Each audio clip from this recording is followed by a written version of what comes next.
Yo, hold on to your hang tags, ladies and gentlemen. The cap is real.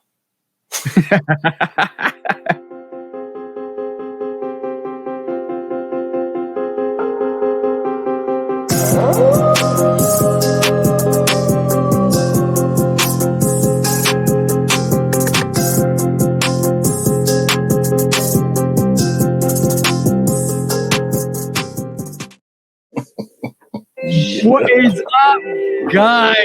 The cap is real. Who's capping, bro? Yo, you know what? I almost said, holy hang tags, cap man.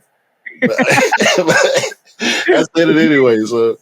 Wait. What did you say? Oh, what did you say? Cap man!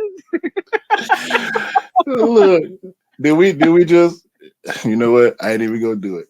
Episode. Bro. The funny thing is, every episode we come out with a new superhero. It's always something, bro. It's gonna always be something. Sneaker hero, Catman. cooling out all your bullshit, Catman. Yo, this is episode 74 of the Shoe Dog Podcast. As y'all can see, it's me, 808 Kicks Q. We got my guy TJ, Love Kicks Custom, in the building as usual. We are the Shoe Dog Podcast. Y'all know this. You can already tell we're on one today. Yeah, it might be on two, man. I might be on two. Shout out to Miss Dot and the Cater family, man. R.I.P. Miss Dot. No shades today. I'm back. I'm all right. Back. And this is the 808 takeover this week. Last week was the Love Kicks Custom takeover. This week is the 808 takeover. TJ don't know what's going on. I'm excited. I'm actually excited to see what you're going to bring to the table. We have to do mini takeovers, which is good because basically we don't know. I don't know. We haven't even organized a program pre kind of podcast, because what we normally do, guys, is sit down a day before, go through all the topics and kind of not rehearse anything, but just go through the topics we're going to be introduced on the podcast. And Q's like, last week Q's like, you got this. I said, all right, cool, I'll bring it. And then this week I just stepped away. No conference, no program, like discussion, just going straight in. I said to you this week, let's do this. No. You know what? I do want to say shout out to all the audio listeners. We went over 5 a couple of weeks ago at this point, but once again, shout out. We appreciate everybody, all the YouTube viewers. Even though y'all don't be in the comments, I feel like y'all be on our IGs. Yeah, and we know who the bros are, the people that actually reach out to us, man. Listen, if y'all watch the podcast, I know a lot of people that watch probably know us personally also. So it ain't necessarily about reaching out. But if y'all don't know us, y'all got a question or a topic or conversation y'all want to bring to either one of us, make sure y'all hitting us up on the socials. And where can they reach us, bro? Come on. Tell us where they can reach us. They can reach you, my guy TJ, at Love Kicks Custom. Love Kicks Custom, one word, spelled correctly, LOVEKICK Custom. Okay? Yep.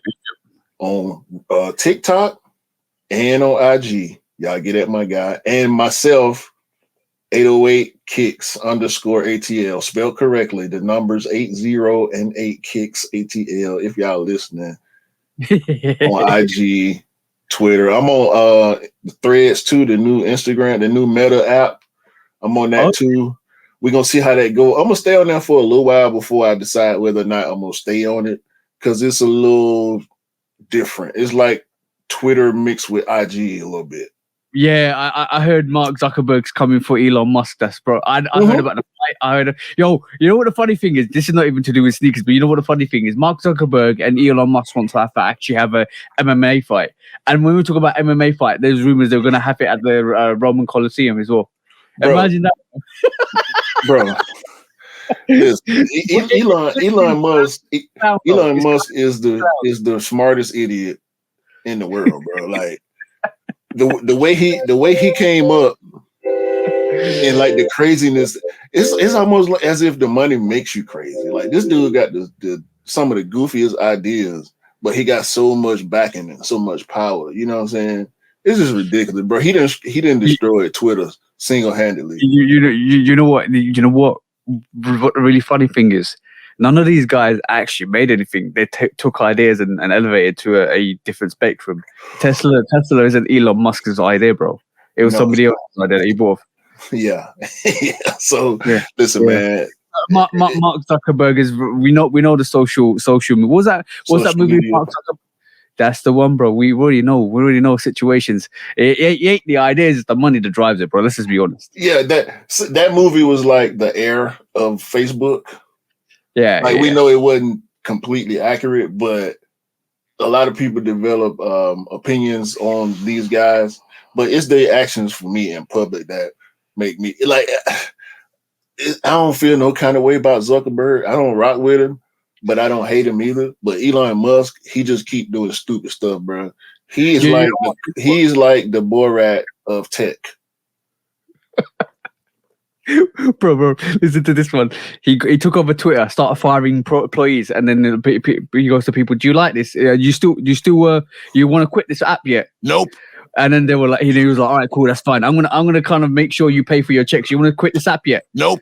All right, so I'm gonna make sure you limit your tweets to 300 if you haven't got an account. You want to leave this app yet? Nope.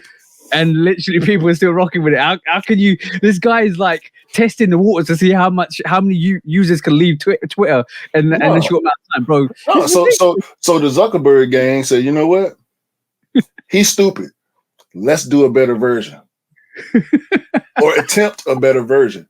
And so far, it's only been like 5 days or 4 days right now as of this recording.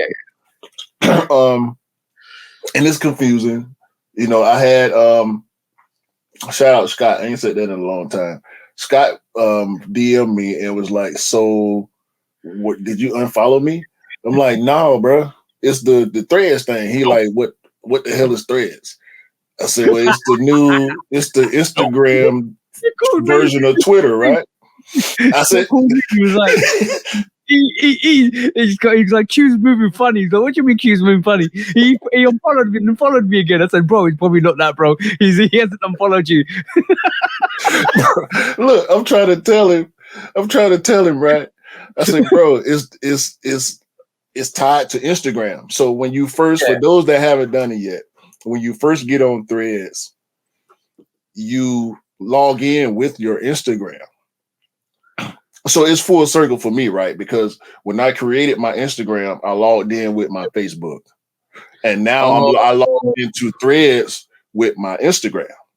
It's all it's all meta. You know what I'm saying? That's why I said to you in a private conversation, it's the same thing, like the policies and all that stuff. It's the same as if you got a Facebook, if you got an Instagram, it's all tied together. It's all meta. You know what I'm saying? So Threads, hold on. Once you log in with your IG, it asks you if you want to follow everybody that you follow on IG. And I just hit yeah. Okay, so then it starts to follow everybody. Okay, cool. That makes sense because now you go to your Instagram notifications. Also, basically, you're following. You're not actually following people on Instagram, refollowing people on Instagram. You're following people on Threads, and that's why it came out of the notification. Even if you haven't logged into Threads, because it's tied to your IG, it's gonna give you the notification. And this is what Scott said. Scott said, "I've not accepted Threads, but why has it got my account with my name on it?" I said, "I don't know, bro." Nope. It's tied he was like, "Do you want to join it?" Nope. Activate it. I can't see Scott on Threads because I know, but he hadn't activated an account. You know what I'm saying? I said, Scott, you want Threads? He goes, "Nope." You can use it. Hey, bro, I'm just trying to, I'm gonna see what it's looking pretty cool, to be honest with you. Because I never really liked Twitter. I'm on Twitter for links and sports news, and if I can get those same links and sports news on Threads, I'm done with Twitter. Yeah. That's not looking. That's looking ominous from Elon. But Scott, I have reluctancies. I don't use Twitter at all. To be honest, I only use it for like news, sneaker news, and that's it. Or just to see what's coming, and that's pretty much Right. it. I don't really use. So in retrospect, I don't really need threads, but it's another just addition to kind of Instagram. Yeah, It's just it's just another app, bro. social media is doing exactly what every other company does: is copy, emulate, and make it better. We're gonna talk about that later. Yeah. Let's get to Uh, a little bit of sports. Wait. yeah. Hold on. What you finna say? I want to say on the sports regards, I want to say a big shout out to the England under-21 team that won their first under-21 championship in 39 years. And the way they won it was absolutely dramatic as well, because what actually happened was they were leading 1-0, and the last minute of extra time after 90 minutes, we're talking about like the last kick of the game, they won Spain won a penalty, and our goalkeeper, under-21 goalkeeper, kind of double saved it to actually win the championship. So shout out to Trafford, who actually was the hero of the day. But yeah, bro, 39 years for England under-21s to win a European championship. Damn, that's a long time. That's what's up, bro. That's congratulations. Shout out to that squad, bro. The whole squad for breaking that curse, if you will. And let me just say one thing on that. When I had a conversation with somebody, and if you know football like I do, I've been following football for like since 1994 when I was a teenager, and then basically we saw a lot of English players play in the football league, and when we had more foreign players come into the league from Europe and from South America and all of that stuff, people were saying, "Oh, these youngsters are going to kind of dwindle away. Our English football team is not going to be as great as again."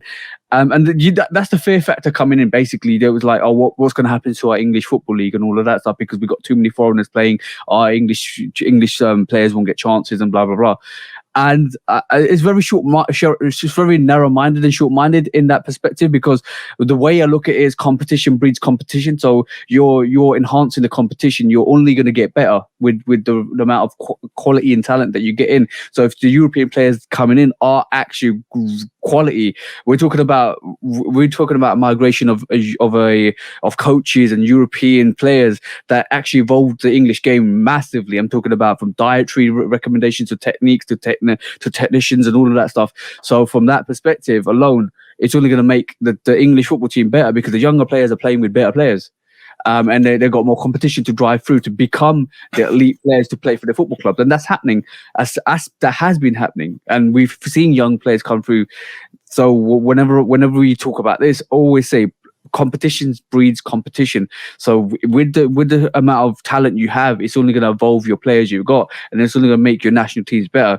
And a lot of people are scared, always scared about, oh, what about English players? You got to remember, the English football team at this moment in time, I would say, is in a very good position to move forwards, and that success with under-21 teams has just shown what over the vast amount of years of breeding in talent, but it doesn't matter what diversities they're from or what areas of the world they're from. It's only going to make the team better. Oh, are you talking about the national team, or is this? No, the regular Premier League team. So what's been happening is okay. Yeah. No. I hear everything you're saying. I don't know enough about the situation, but what you're saying makes sense from an outside perspective. What it sounds like is y'all need homegrown talent. Yeah, no, we got grassroots. It's called grassroots talent in grassroots football. But basically, we have got homegrown talent. And what's been happening over the years is what's happened in the last 5 to 7 years is players that have actually been in the youth teams that haven't got a chance to play in the Premier League actually go to Germany or other. That's what I mean. The homegrown talent needs to stay home long enough to be able to have a shot at being on the big stage for England. You know, English players playing for England, homegrown talent the storytelling of it would be a lot better. And from what you're saying with this youth team winning the championship, hopefully that can trickle up Yep, to that's the pro that's definitely team. going to talk up. No, there's two players in the Premier League at the moment that were in the under 21 team that play for Liverpool Football Club, which is my club, which is Harvey Elliott and And Curtis Jones, and and they need to reach back. Hey, look at what we got. You know what I'm saying? Look at what y'all did. We come from there. Y'all took it further than we did. Come up here with us, and together we can make this English team a champion and build a legacy off homegrown talent. Yeah, definitely. And the thing is, the two players I just mentioned have been having first team football for Liverpool Football Club, which is good because that winning mentality. The reason why Germany and Spain and all the big teams do really well is that winning mentality in the youth stages. So under 18s, under 21s, under 23s, all It's of got that to stuff. trickle up. It's got to trickle up though, bro. It's Yeah, like there's it's like Carmelo won a championship in college, right? At yeah. Syracuse as a freshman, as the leader of the team.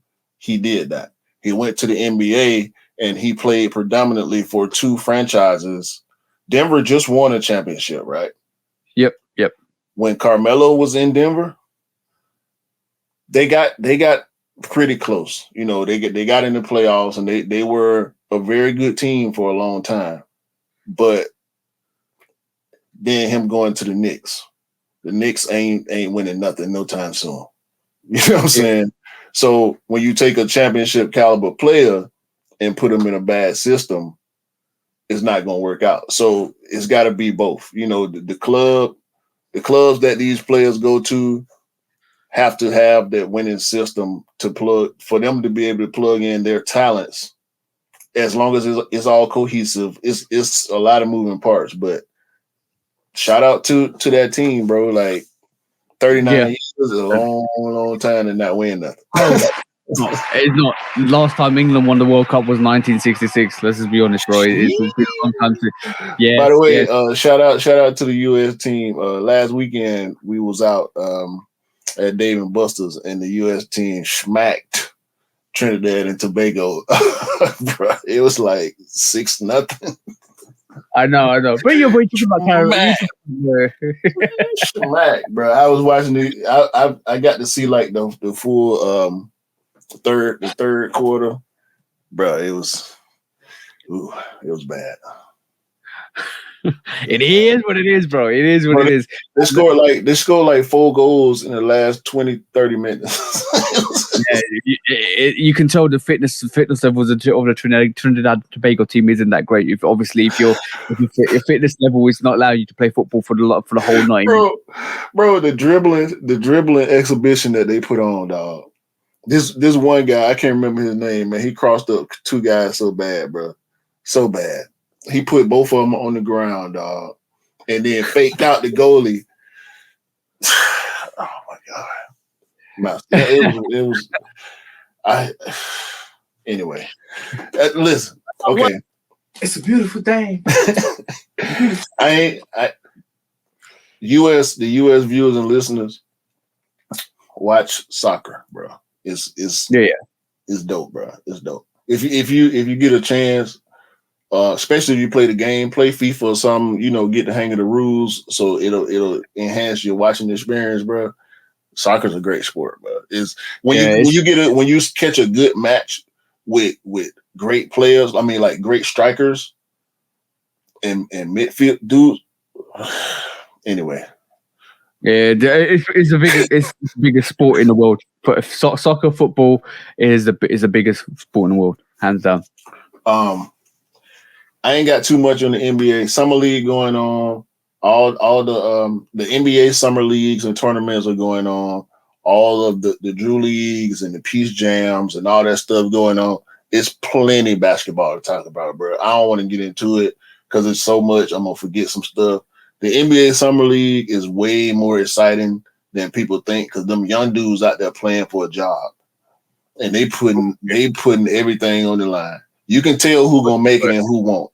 I mean, dudes out there in the summer league dropping 30s, bro, 30s and 40s. They dunking on people crazy. It's ridiculous, man. I'm enjoying it. And if you got the NBA app, you get a lot of these games for free. So, okay. Summer league games. Go get yourself the NBA app then. Yeah, download the NBA app. They'll turn on your notifications. They'll send you notifications for these games, and you can watch them. They on a lot of them on TV too. The NBA summer league games on TV. Anything, Moving anything with on. anything with the front this week? Nothing. Zion's doing bad this week. No, actually, Zion was at K54. Looking good. Luka was there. Kylian Mbappe was at K54. Oh, bro, you don't even want to know what's happening with Mr. Mbappe over. I don't. Not right now, bro. Not right now, bro. Don't do it. We'll talk about that later. But I do want to move into the quick strikes. Staying on sports, moving into the quick strikes. Shout out to Mr. Franklin Session, aka Frank Nitty, one of the dopest basketball players out there. Somebody need to sign Frank Nitty, bro. He was going crazy in the Big Three. He deserved to be in the NBA, bro. So much so that Jordan Brand honored him with his own colorway, a collab on the Zion 2, the Nitty way. These hard, bro. Ooh, yeah. Yeah, that looks dope. That looks fire. That looks amazing, bro. I mean, as a street baller, a pro or amateur or whatever, however you want to classify these type of players, great players. For Jordan Brand to give this man a sneaker, bro. He's not an NBA player. He's not a Jordan athlete. Well, I guess he is now, right? Yeah. He probably gonna have them. If he didn't already have the packages coming, he gonna have packages coming right now. That's magnificent, bro. That's magnificent. Everybody loves to see stuff like this, bro. That's crazy. Yeah, man. So shout out to Frank Nitty. Y'all follow him, bro. His highlights are crazy. Yeesh. I think he dropped like 50 in the Drew League. Something like that. Okay. Something stupid like that. So yeah, man. Shout out to Frank Nitty, Franklin Session. Shout out to him. In other sports news, do you know who Manny Machado is? I heard about him. Bro, it's all about the cleats, isn't it? We talked about this last week. It's all about the cleats. Bro, Manny Machado, I didn't know he was a Jordan athlete, first of all. If you're looking at the video, you can see he got on a Jordan wristband, right? Yeah. He got on Jordan gloves. He played for San Diego Padres, by the way, baseball team. Bruh, this man got Kobe Jordan 7 low cleats. I saw that this week. That's crazy. Bro, cleats, bro. We need to take up on sports. It's based on the Hall of Fame Kobe. Bruh, I mean, come on, dog. That's crazy. That is crazy. But wait, there's more from Mr. Machado. Because come to find out, he's the king of cleats. Oh, he was the one with the Jackie Robinson 5 cleats. Oh, damn, they look fire, bro. I mean, look. And apparently he rocking 7s. He got PS7 cleats. 1 of 1. Manny Machado different, bro. Yeah. He's a PJ Tucker. He's a PJ Tucker. Baseball. Look at them 5s, bro. Look at them 5s. All custom. Stupid. Look at, the leather on there, the gator leather. Look at the tongue. Oh, guys! If you need to go and tune into our YouTube podcast for the visuals, because some of these sneakers are absolutely dope. His locker. Yeah. He got Tokyo 5 cleats. Look. Did you see it? Yeah, I saw it. He pulled him aside, bro. Yeah. To show you this 10 low that with his House of Machado on the. Come on, bro. I'm sick of Manny Machado right now. You now, no need to be jealous, bro. We just need to go to the driving range with our golf clubs, start swinging, and ask somebody to give us some golf Jordan 4s or Jordan 1s. You know, No, they no, no, come in. no. You got to do way more than that. You got to do way more than that because staying on sports, Michelle Wee. Oh, bro, I saw this. This is dope. This is super dope, bro. I saw this the other day. Bruh. Sheesh. Michelle Wee, Jordan 1 High Golf Wave Air is what they call it. Dog, this look at her face. Oh, these are dope. This is like the Oski dunk with the shark. Yeah. This is the wavy dunk. Bruh.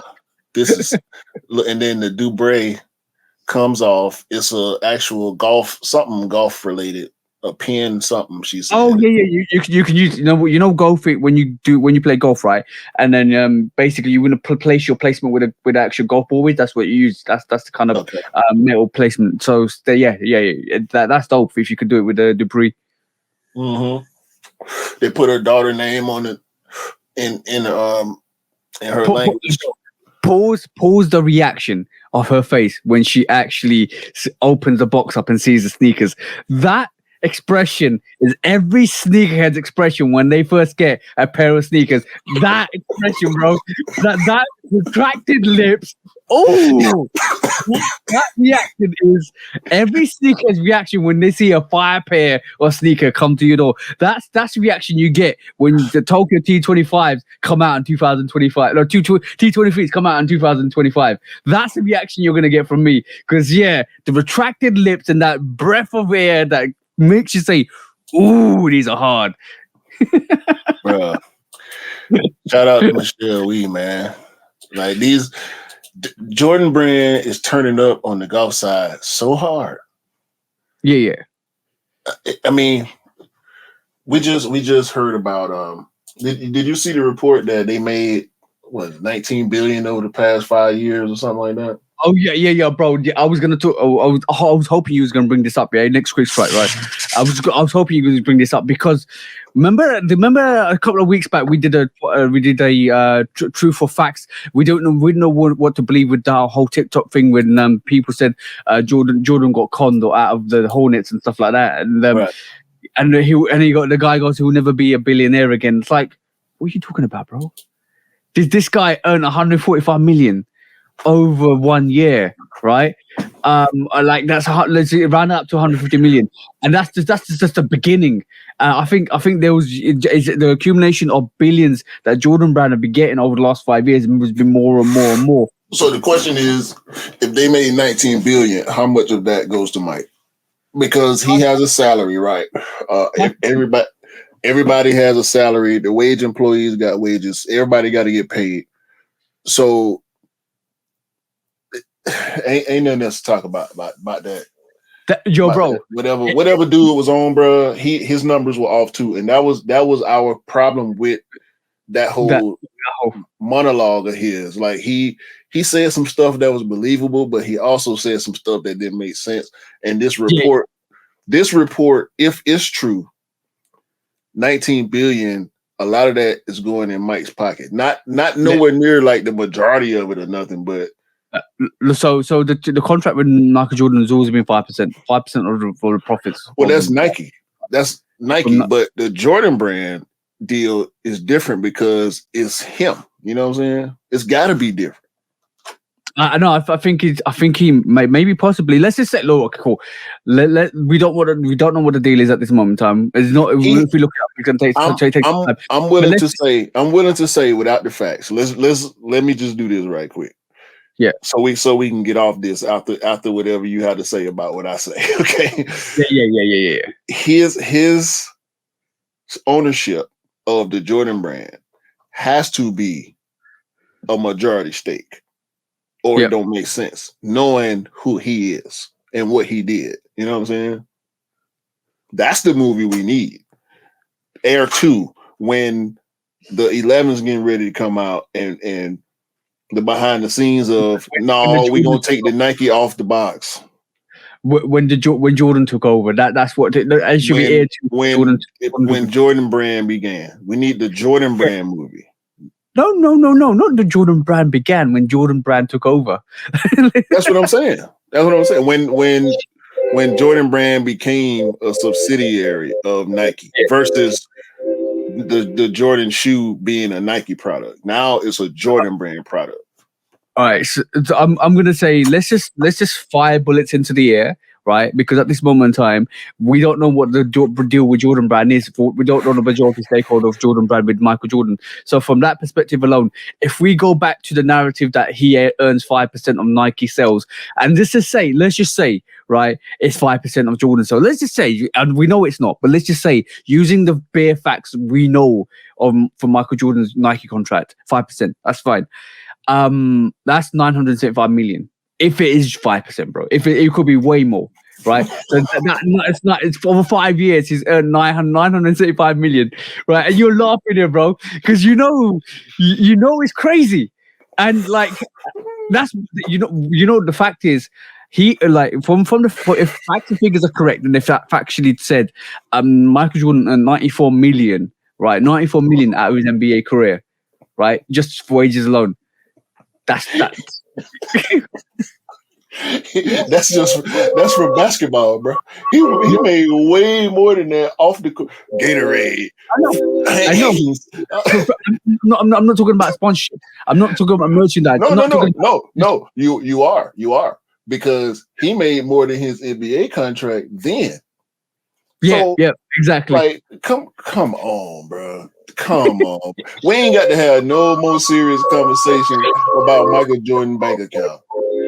Yeah. Unless we're making jokes. Okay. No more serious, nothing, bro. It's too much math, dog. He probably got 17 accountants. Everything after that is just you are fake news. Exactly, bro. Because let's just say Michael Jordan is not batting an eyelid if it comes to finances at this moment in time.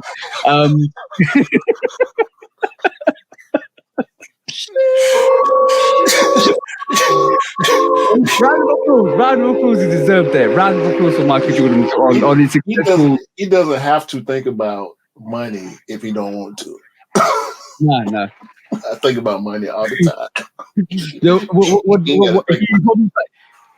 He probably saw that TikTok and said, and went back to sleep.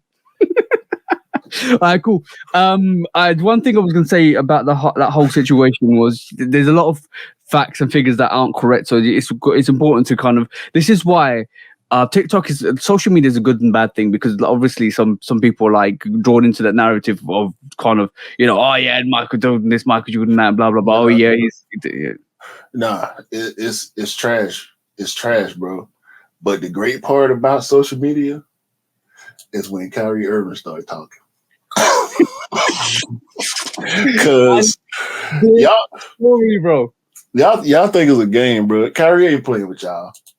He letting you know for the past 7 years, the Kyrie Irving line has grossed $2.6 billion in revenue for Nike. Yeah. Who doing what? Yeah. Who doing what, bro?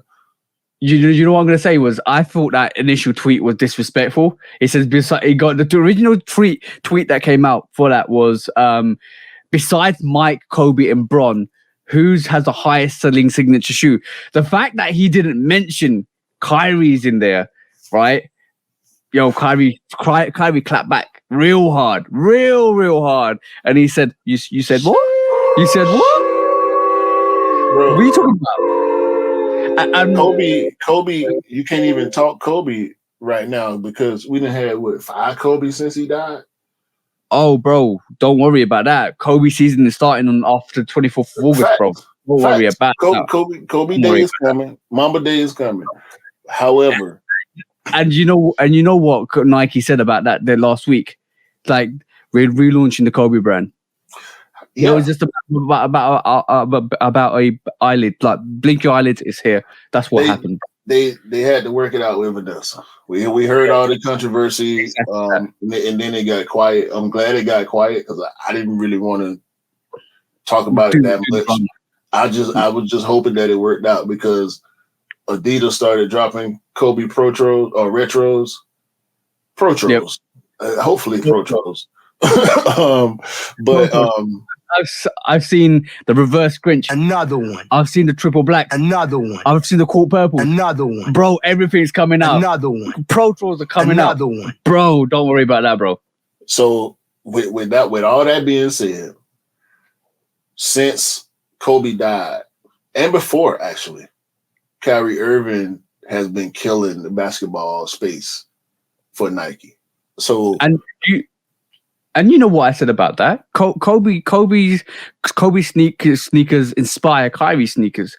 Exactly. This is why This is why they did a Bruce Lee crossover sneaker for that. The Bruce Lee crossover sneaker was a Kyrie Kobe sneaker, bro. Hold that thought. We're gonna come back to that. Okay. Next quick strike. Yo. Yes, I saw this. And it made me happy because we talked about this in the podcast a while back. And I was like, Q's going to bring this up. Q's definitely going to bring this up because, go on, bro, say it. Say it. Prime is back with Nike. Deion Prime Time Sanders. I'm talking about the greatest athlete to ever walk the face of the planet is back. Yes, I said it. Bring up who you want to bring up, and we can talk about it. We can have the conversation. Deion Sanders, I'm going to say it again, is the greatest living athlete ever on the planet Earth in the history. Nike. And he's back with Nike. And you know what that means? And you know what that means? You already know what that means. Would that mean we getting diamond turfs? Oh, they say he got a new logo. Yeah. New logo. No more diamond turf logo with the 21-24. There will be a new logo. We ain't seen them yet, but we do see Deion here. I wonder if this is his personal pair. Yeah. Because they aged out. They super aged out. He got a pair of the OG diamond turfs. You can tell they old, they yellow. You can see the white around the suede panels. You know what the funny thing was? This is the greatest trainer, bro. Listen, man. SC's Trainer 1, Trainer 3. I don't care what nobody say, bro. This is the greatest Nike trainer sneaker of all time, in my opinion. And you know what was really funny was when we talked about this and you said that Nike wasn't going to renew his contract and blah blah blah, and then he's walking away from Nike. You went down this whole memory lane of Diamond Turf Deion Sanders sneakers, and I felt sorry for you because I thought we don't release them anymore. But when I saw this news, that's one bit of news that made me really happy this week, and I was like, yeah, Q's going to bring this up. Definitely, Q's going to bring this up. Bro, I can't wait. I just copped a pair of the 2018 96 Diamond Turfs. Mm-hmm. The white and red colorway. I love that sneaker. I'm still gonna put a little bit of work into it. A little bit of repaint. But no, bro. This is it for me right here. Yeah. This is it for me right here. As long as I can't wait, bro. I don't care what they do. I need this OG colorway. I would like to have one of the older pairs, but because of the fact that this is officially stamped by Dia, because they kept, they did bring the Diamond Turfs back 2018, 2017. There's a bunch of pairs, in the late 2000s, the teens anyway. So to have Deion stamp with a new logo, Coach Prime, Colorado is a Nike school, so we knew he was going to be forced to wear Nike. And somebody at Nike was smart enough to be like, you know what? We got to make this right. It's only right. Think about it, bro. Colorado's colors are black and gold. The OG Diamond Turf is black, white, red, and gold. Yep. The second colorway was what? Black and gold with purple. You know what? It's going to be a Colorado colorway. It's going to be a black and gold, black, white and gold, all black, all gold with black, or all gold with what. It's about to go crazy, bro. 96 is coming back. I'm ready, man. I'm ready. I need the aquas. Oh God, this about to be trainers. Somebody get Mr. Miller on the line. Cause we gonna talk about this. We gonna have this trainer conversation, bro. Cause I got Bowles second. I got the trainer high SC second to the Diamond Turf, the OG Diamond Turf. Yeah. Trainer one's third or fourth, depending on what I'm going on. I would say third, just off top. I would have the trainer one third to the Bow and the Dion. Okay. So I don't want to hear it, bro. We can have that trainer. And Dion ain't even got no air bubble. And you know how I feel about my air bubble. Yeah, you don't like the Air Trainer 1 because it hasn't got an air bubble. No, I don't dislike the Air Trainer 1. Yeah, you don't rock it because it hasn't got the air bubble. That's the one. I feel like it's missing. Yeah. I can understand that. Definitely understand that. Yeah. But that's a trade. Shout out to Dion, bro. Look at that. Sheesh. Falcons, bro. Old school Falcons. Dion was the man. Greatest athlete of all time. We can have that conversation too. Y'all get at me. 808 Kicks. I'm with it. So I made myself happy. Now I got to make you happy. What's that? You ready for the official looks of the Jordan 4 Olive? Yeah, bro. Bring it, bro. That is fire to me, bro. It's a craft Olive 4s coming out. What time? November? Or December? Something like Yeah, something like that. I can't wait for that, bro. That is dope. Super dope. I still don't understand the light green on the bottom. Yeah. But the uppers on this. It's stupid, bro. It looks like the Camo Freeze. It does definitely look like the Camo Freeze. Only thing that's missing is the Woodland pattern. But it don't need it. This is... You know what? I'm going to say this about that Olive 4. It's not going to be hype. There's not going to be hype. I know it's a 5. It's not going to be hyped. It's going to be everybody to look at that and look at the meshing missing. Everybody's going to look at that and remember the Craft 4s that came out recently. They're not going to want that. I don't care what they want. But bro, it means they're going to be more readily available. I'm looking forward to that Olive 4, bro. No. You already got it. Fire, bro. Fire, bro. You already got it. I got it before I got it, yeah? Bro, look at the back tab. I know, bro. Brown? Is it cream? Cream with the Sail Jordan cream. It's got translucent black tab at the back. It looked brown though. No, it's translucent black. But against that green, it looks brown. And ain't nothing wrong with that. Yeah. that's that's one sneaker I'm gonna retract my face and retract my lips and go ooh when I see it, bro. Well, actually, it's 2 sneakers. You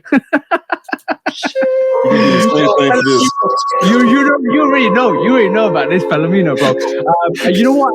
You know, one thing I was gonna say was when I see the stock pictures, it looks boxy to me. It looks the toe looks boxy. It looks a bit different. It looks a bit odd to me. But when I see it on feet, that looks dope. And that's one sneaker, yo, bro. It looks like the inverse of the Elephant Jordan Freeze. There's an elephant. There's an Elephant Jordan Freeze, but also, you know, if you mixed the Archie Brown Winterized Free and then mixed and smashed it against the Desert Elephant Free, it looks like that's what they will get. It's different enough. Yeah, different enough. I get what you're saying. That's a good one.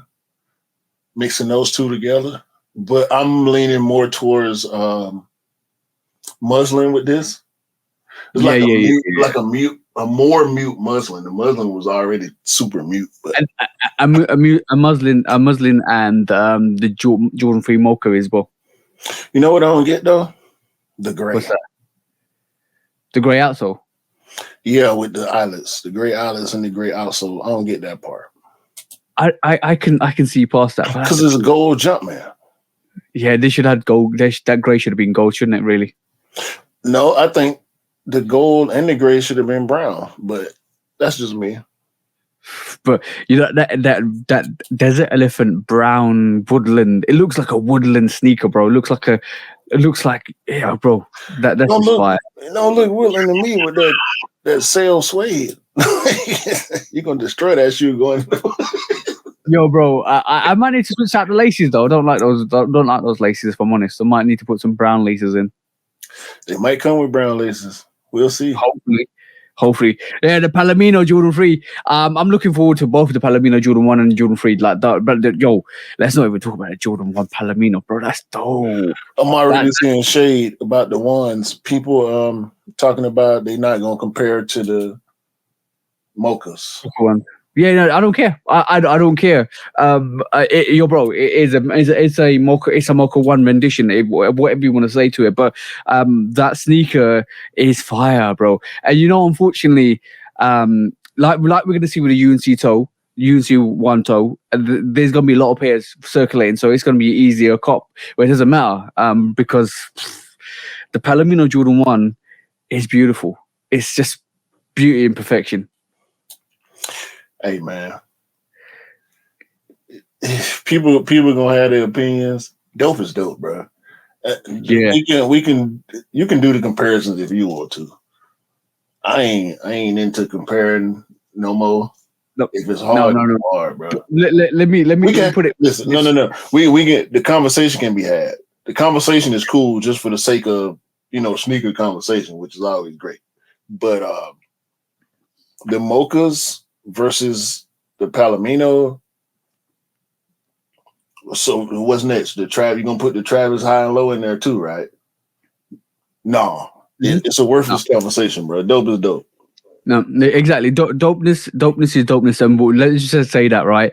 With the Mocha ones and the Palomino ones, why argue? Because if people got both, Who cares? Who cares? Because you got both. You love both. You like both. Have both. Doesn't matter. Or not. I don't. How can you go and exclude and say I don't think Palomino is dope because it's just another ripoff of a mocha, or I don't like the Palomino because it's another variation of mocha. Oh, don't compare the Palomino to the mocha. Blah blah. Oh, this hard. Who cares? You like it. You wear it. You can have the discussion if you want to, but when you see dopeness, it's always going to be dopeness, and you know what? It's just good. It's just beautiful. It just put it on your feet. Just enjoy it. What's all the argument and discussions about? Well, come on. Just smell it, wear it, enjoy it. See what I'm saying? Make sure you smell it first. Don't smell it after. It might smell a bit. Next quick strike. Let's celebrate, man. We will celebrate social status. The Whitaker group has done it again. Another spectacular ad campaign, this time for the social status Nike Mac Attack. This is the silver lining colorway. This is the first we saw. I don't know the name of the other colorway. The colorway with the red, the green, and the yellow. We saw that one first. We did not see this silver lining colorway. The box is ridiculous, by the way. Yeah. I see that. But tell them the good thing about this sneaker as well. The price? No. What you talking about? You can remove the swoosh. It rips away. Yeah. That's what they rolling with. The rip away. It looked like you got to do some cutting because it's actual material, which is even better. It's not just wipe away. No shade to the LA. Shout out Cam. He just posted the Chicago, the LA Jordan ones. No shade to sneakers like that. None of the SB Jordans, or dunks they wipe away, but it's more similar to the Jordan 5 Chinese Jordan 5 low Chinese New Year. Yeah, where you can remove You have material. to cut it. Yeah, you have to actually cut the material, or There was a Jordan 12. There was Jordan 12 like that, or the Jordan 12 Chinese New Year's, or you can kind of cut with your material. Yeah. Yeah. So yeah, it's one of those. We can see it here on the pictures. It's pink underneath. If I went for this colorway, I would leave it gray. I would want it to stay gray because I'm not into rocking pink like that. But shout out to the Whitaker group. Social status. If you don't follow social status and I'm 1 year and prosper, the dopest ad campaigns in the sneaker space, bro. Yeah. They won awards. It's proven. I can't wait to see what they do with the 5. By the way, this Mac Attack has 3 more colorways coming from social status. Oh, I know that, bro. I was mentioning this to Cam over the live over the weekend. The strategy is always a strategy. They'll introduce a new silhouette, and then off the back of that, you'll have a collaboration. You'll have hype, and give it to Travis because Travis is running with it. Mm-hmm. It looks like we might be getting a Travis Mac Attack, and then they give it to boutiques. Boutiques will have it. So we see the Whitaker group and then social status do a Mac Attack. We're going to see the same thing. Like if their strategies with Nike are identical for most of the campaign. Most of the campaigns are identical. Like we saw it with the Air Max. We saw it with the Air Max 1. The Air Max Travis Scott was supposed to be their first Air Max 1 before the Patters. Then they gave it to Patter. But obviously we know what happened with the Travis situation. Then they did the same thing with the Air Trainer. Air Trainer 1 got the OG treatment. Then they got a Travis Scott treatment. Then they got all these other collaborations as well on top of it. Then we got some more colorways. It's the same thing. We got it with the Dunks. We got it with the Jordan 1s. It's the same thing rehearsed over and over again. And we as consumers love it and we consume it. And that's the and if they keep doing that, we're gonna still consume it and love it and enjoy it. The cap is real. Yeah. The cap is real, bro. Yeah. It's so good though. I mean, what the Whitaker group does, even if because I'm not rolling with this colorway and the first colorway that we saw, I'm not rolling with them. Yeah. Okay. We saw the white and red.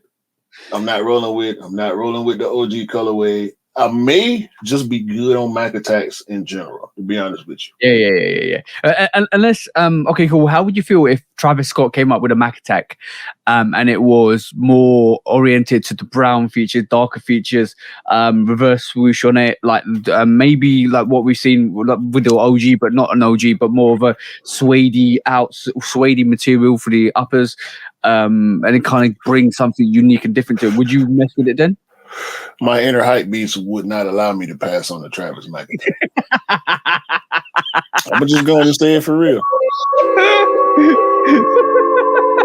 I'll say it for real, man. My inner hype beast that I fight on a regular basis. I think we all have some level of hype beast in us.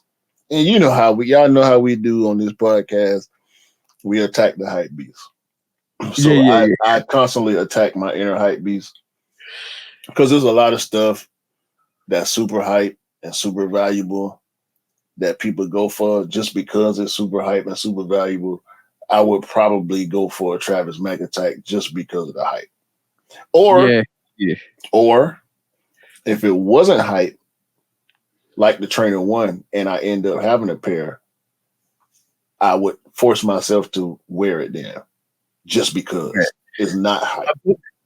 A book coming to you, Dr. Q and Professor Hype.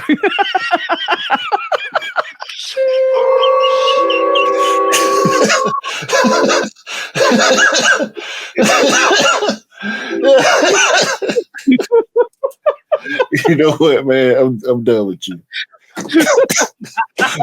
I'm done with you, man. Made you laugh, bro. I'm done with you, bro. That's it, man. That's it. Moving on. Next quick strike. I'm still laughing. I know. Yo. I know. I saw this. You're gonna keep laughing too. those part of my sneaker news as well. Yo, bring out the Gravedigger. Bring out the Gravedigger. This is NBA YoungBoy's new sneaker. Yo, bring out the Gravedigger. Yo. That is a rip off of two sneakers. Number one, the Air Force One, and number two is Saucony. Okay. Now I was gonna shoot him a little bail on the uppers, a little bail, because it's a lot going on them uppers. Yeah, I see Vans, I see Air Force Ones, I see Dunk a little bit, but I did not see Saucony, and now I do. Because I'm gonna share my screen. Look at the side panel of that Gravedigger that NBA YoungBoy's got, and look at this, bro. Look at this, bro. The side panel to the Saucony basically is the side panel to that Gravedigger, bro. Tell me I'm wrong. It's really close. It's really close. So yeah, man, this is you know what? And I'm gonna say shout out to him, because he was smart enough. Him and or his team was smart enough to say we have to do enough to not involve ourselves in this controversy that's going on with all these independent shoemakers. So what do you think their thought process was? Let's nick a little bit of everything from everybody. Yeah. Saucony, Vans, Air Force Ones, Nikes, bro. This is a 2K shoe. This is a 2K creator shoe. Yeah, I can see that. Yeah, that's exactly what this is, a 2K creator shoe. I bet you I can go on NBA 2K and almost make the same shoe. You reckon? Yeah. I see I'm looking at the overlays and underlays as individual pieces. Do that. Try that. Try looking at this sneaker in individual pieces. Every part of this shoe that's stitched together, unstitched as individual pieces. And I've seen them all on 2K before. I promise you. I wouldn't be surprised. I wouldn't be surprised if they made this sneaker on 2K, screenshot it, and sent it to some factory and said, "Make me this." Yeah, you know what? NBA YoungBoy basically went, Air Force One, I'll take that. Saucony, I'll take that. Vans, I'll take that. Oh, Air Trainers, I like the eyelets, I might take that. Brown out, oh yeah, I'm gonna take that. Yo, Travis, I like your brown, I'll take that. You know what I'm saying? Everything, bro. Yo, you got suede, leather, and patent leather on this thing, bro. Yeah, all the material blockings, I'll take that too. Brown laces. Yo, this is very Travis Scott inspired, with brown earthy tones he's using on that as well. No cap. Yeah. No, and you know, bro, they never broke again. That whole box, if that's the box of the sneaker, looks like Goosebumps, Travis Scott's video, bro. You know what? This is over. We ain't got to talk about this ever again, bro. Yo. You know what? The next time we gonna talk about this sneaker is when we get a lawsuit. Bro, I'm gonna say one thing about that, bro. Literally, there's a good reason why they called it the Gravedigger. I'm telling you. There's a good reason why they called it the Gravedigger. Ironically, it's digging through all those archive graves to take all your silhouettes and material blockings and designs to put on that sneaker, bro. Trust me, he been yeeting that sneaker constantly to get that mullah, bro. That's all I'm saying. He should have called him the Walking Dead. Oh man, maybe. I'm glad you would have. I would have taken that to cool myself, bro. Nah, I hear you. But nah, I got something else. Grave digger, bro. You know. I sometimes, you know what? I love doing my sneaker news sometimes, right? Because when I sit there and I look at stuff like that, and I start writing what I think in my head, because you guys don't know, the sneaker news is basically what's written, what I think in my head constantly. Like, yo, that situation. So when he did that, I was like, yo, let me make this sneaker news, and my sneaker news started with looks like NBA YoungBoy is releasing his own sneaker called the Gravedigger, right? Let's hope he's got enough grave digging money to fight that lawsuit, bro. Bro, he want $250 for the shoe.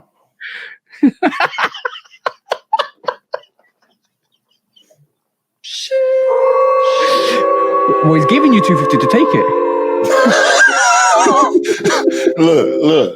Look.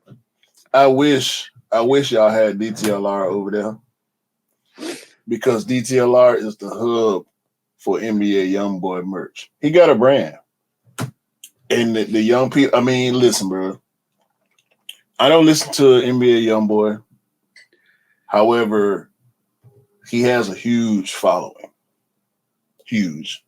He's not one of these artists that's on the radio and on TV and stuff like that.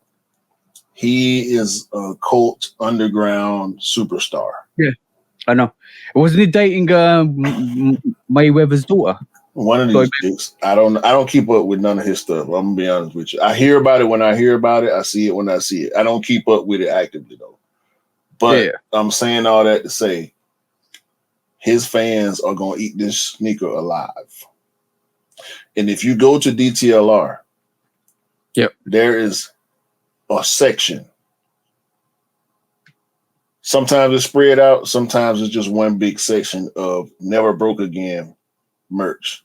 Pants, socks, hats, drawers, shirts, hoodies, everything. On that.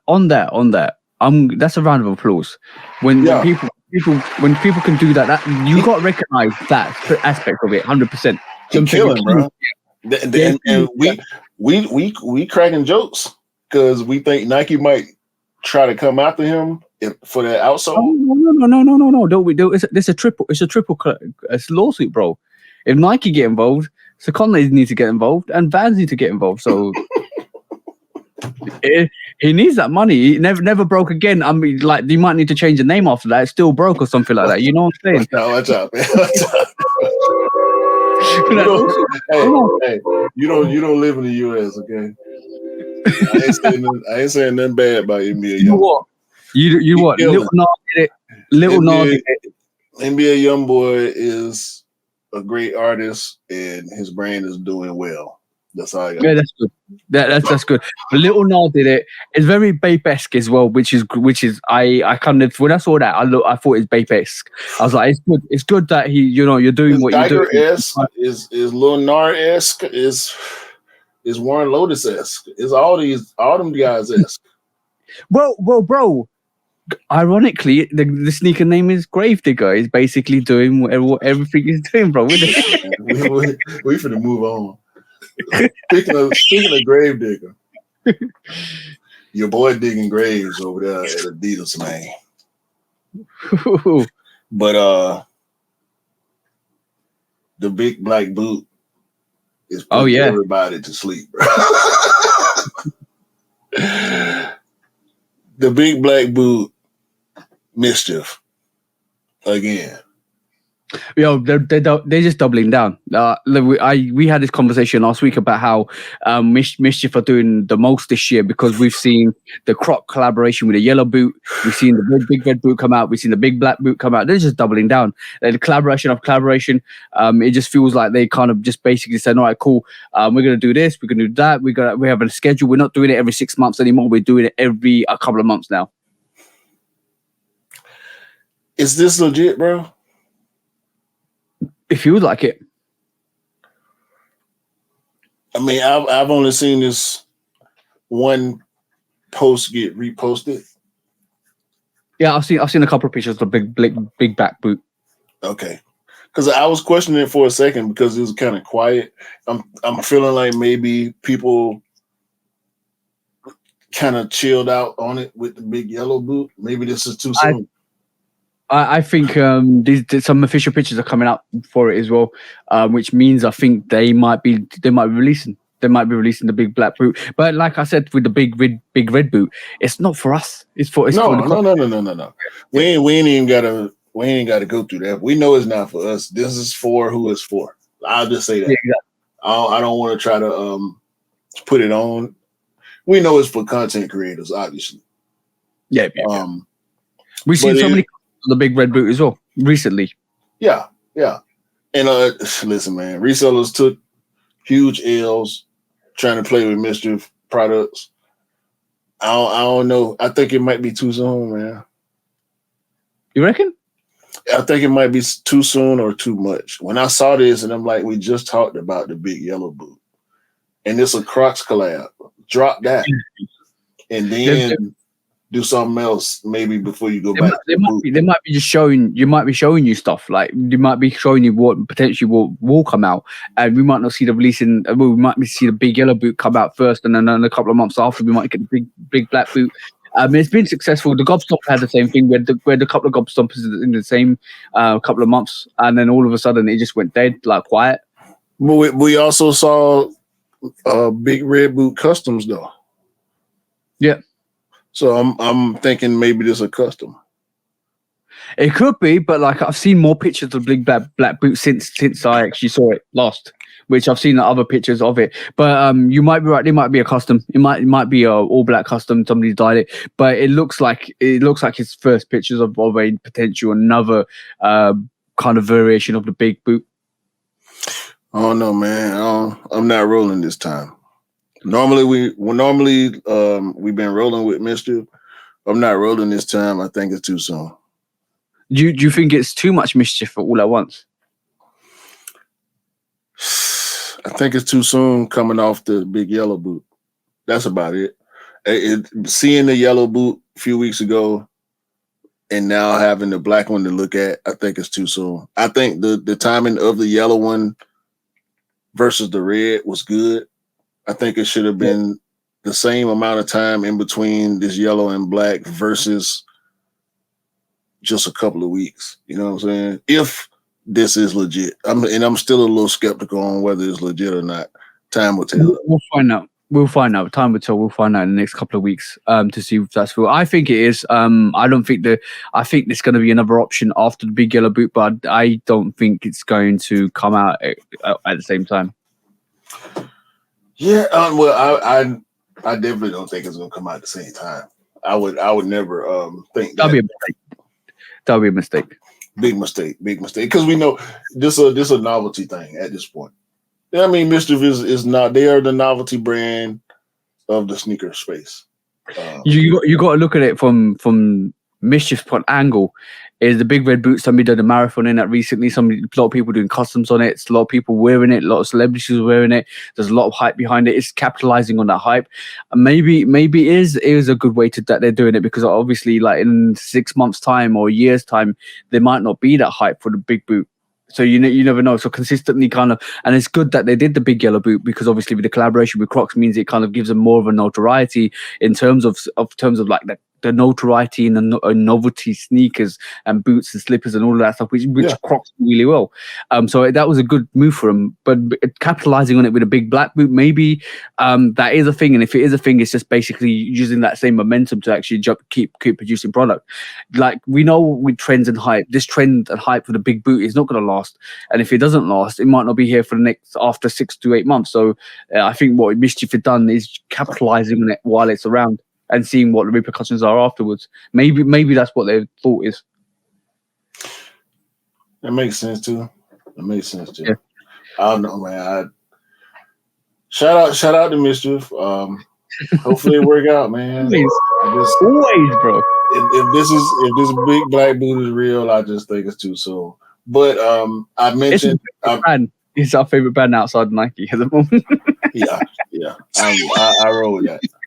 I spoke quickly before the big black boot conversation.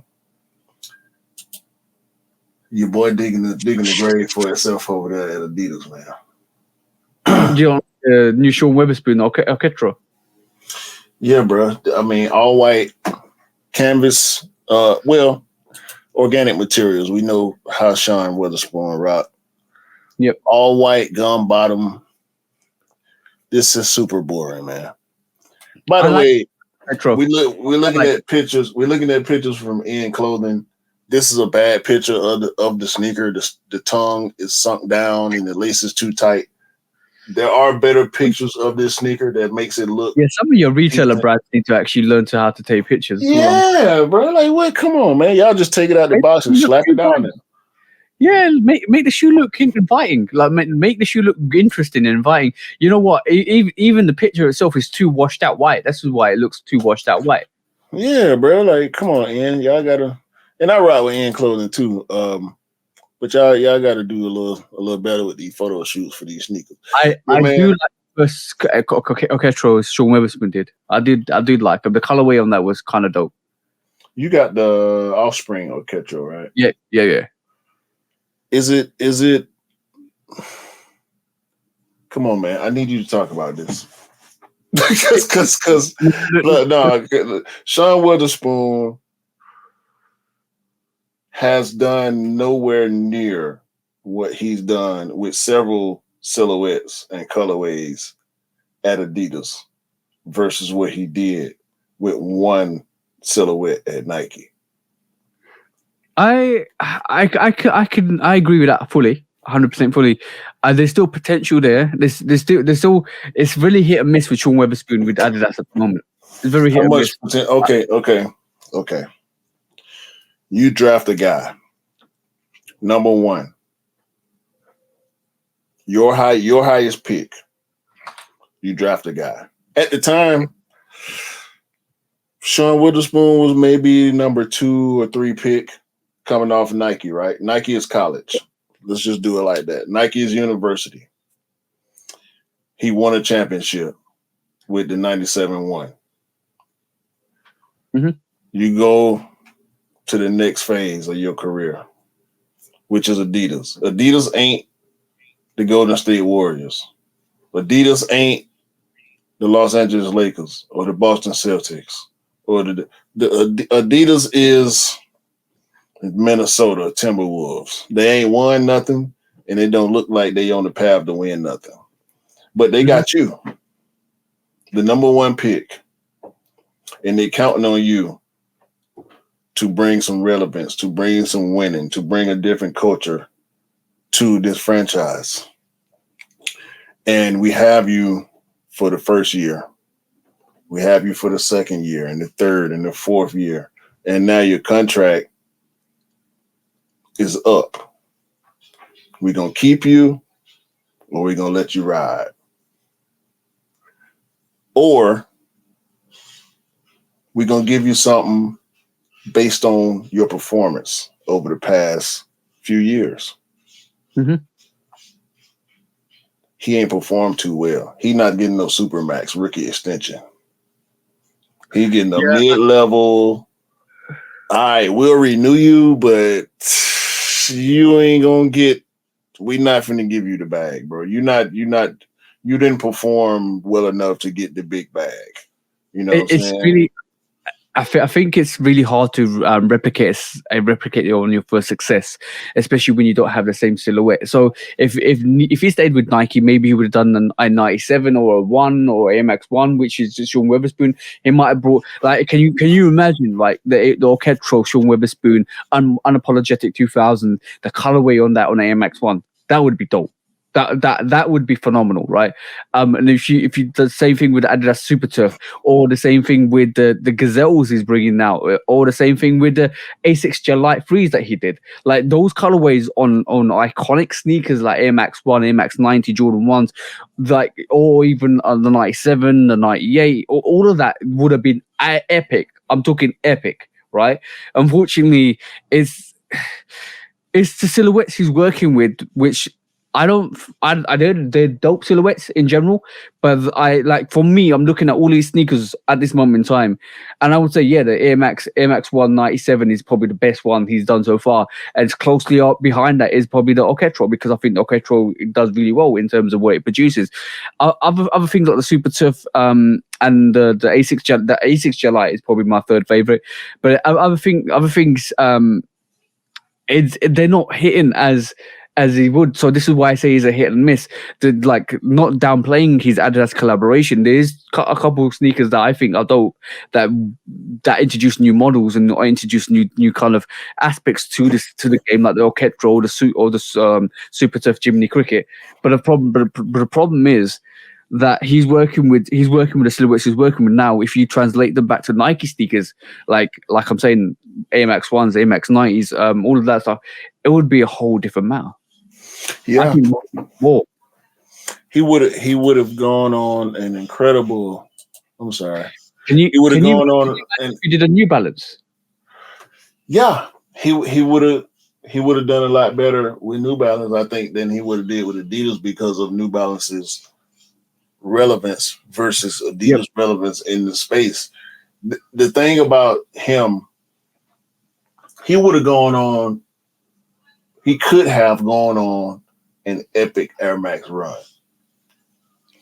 When you think about the Cortez 95. Yep. Think about what Skepta has done with Air Max, with tailwinds, right? And TNs and all this. Think about Travis, dope Air Max colorway. Couple. Mm-hmm. Sean Witherspoon's Air Max 97-1 has done better than arguably any Air Max that we've seen since it released. Am I lying? No, you're not lying there. That is a legendary sneaker. That Air Max 97-1 Sean Witherspoon will go down as a grail in the sneaker culture. It really is. It really is, bro. Facts. Big old facts. It's a shout out just to wear that sneaker outside. You know what I'm saying? When I see it, the few times I have seen it, you have an undeserved respect that you give to a person, just because this could be the trashiest jackass person on the planet, and because they got their sneaker on, you give them a certain level of respect. That's what he did with Nike before he left, and that's the only thing he did. He could have continued that for at least 4 or 5 more silhouettes versus going over to these other brands and not doing as well. And I just want to know what happened. Why did he leave? That's all I wanted, because we're going to keep talking about him and what he has not done since he left. That's always I'll give you my answer to that. Is because he wanted to do what he's doing now. He wanted to create his own range. He wanted to make it like vegan based, which is absolutely dope. He's using the materials he wants, the ideas and concepts he wants. He wanted to kind of live his dream in terms of what he wants to do in terms of his range, and I think Adidas are more susceptible to allow him to do that rather than what Nike do is want more overseeing control. So from that aspect, yeah, I can see why he left, but I can see why you're disgruntled. And when I look at this, I think about how it's because he left and he's not doing the Air Max 1. It's because we were hoping to see more of what he did with the Air Max 1, Air Max 91, 1 and 97. We was hoping to see more of those released. We was hoping to see different variations. We was hoping to see different models. And that kind of missing that opportunity for that not to happen and him to go to Adidas is the reason why we are as sneakers we're disgruntled, because we would love to see that happen. We'd love to see him given way more Air Max 1s or Air Max 97s or collaboration, maybe take a 98s outsole and put it on a different sneaker. See what I'm saying? Or do this is what we wanted to see. Unfortunately, it didn't happen. And this is why that fatigue of not having it is why we kind of criticize his Adidas range more, because we see the potential that he missed or the potential that could have been there with the Nike sneakers, and this is why we're disgruntled in the way we are. But secondly, also I feel that he's an example of judging from his first collaboration, and that's unfortunately what's happened with Sean Weatherspoon. Is everybody looks, and when you talk about Sean Weatherspoon, you instantly remember that Grail sneaker, that absolutely magnificent sneaker, and then we're like, what happened? Because look at the sneakers you're producing now, and that's what we're referring to now. Is that's what's happening with that whole range. It's like, yo, but you did this. Why are you doing this now? This see that instant reaction. There's a lot of sneakers, but this just because of the hope that we had with that Nike collaboration. See what I'm saying? Man, hopefully he happy with what he doing at Adidas, man. Because for the most part, I don't think the sneaker community is happy with it at all. We wish he was still at Nike. I can only imagine the Air Max 90 upper with an Air Max 95 bottom, Sean Witherspoon, corduroy. and this is exactly what I just said a minute ago, bro. Because basically, it's us reminiscing of what could have been. Yeah, that's listen, bro. Shout out to him, man. But I don't understand. I want to hear him talk about why he left, what happened. It would be interesting. I want to do that. I would like to be able to sit down and listen to his reasoning and be able to at least understand where he's coming from, because it just looked crazy to me. Yo, Sean Weathers, when you listen to this, you're more than welcome to come to the podcast if you want. Man. Man. All right. So I got a main topic. Okay. Actually, two main topics that could have been quick strikes, but they would have been your quick strikes. They're gonna be my main topics. Okay. Double down on We talked about last week New Balance dropping that 650, the white and green with the gum bottom, and comparing it to the SB4s, right? You can't tell me this New Balance U9060 white is not a Monarch, bro. Yeah. You know what? When I saw that, I automatically thought about a very, very retro Nike sneaker, or no, any retro sneaker, if I'm honest. It's the white and navy blue. Yeah. But the black bottom. And I'm looking at, as soon as I saw it, bro. And you know how we feel about 9060s. Yeah. We love the silhouette of the 9060s. A lot of colorways of the 9060s are really, and not that this is a bad colorway, but to me, as soon as I saw this, I'm like, this is a clear Monarch colorway ripoff. Is this a New Balance thing? Hey! I'm gonna say one thing, bro. The black and red 9060. Yeah. Is that not a Jordan 1 bread knockoff colorway? Could be, possibly. We saw the white and green 9060 with the gum bottom, and the comparison to the SB4. You didn't create the comparison. I saw it just like you did on IG. Oh, you mean the New Balance 650? Yeah.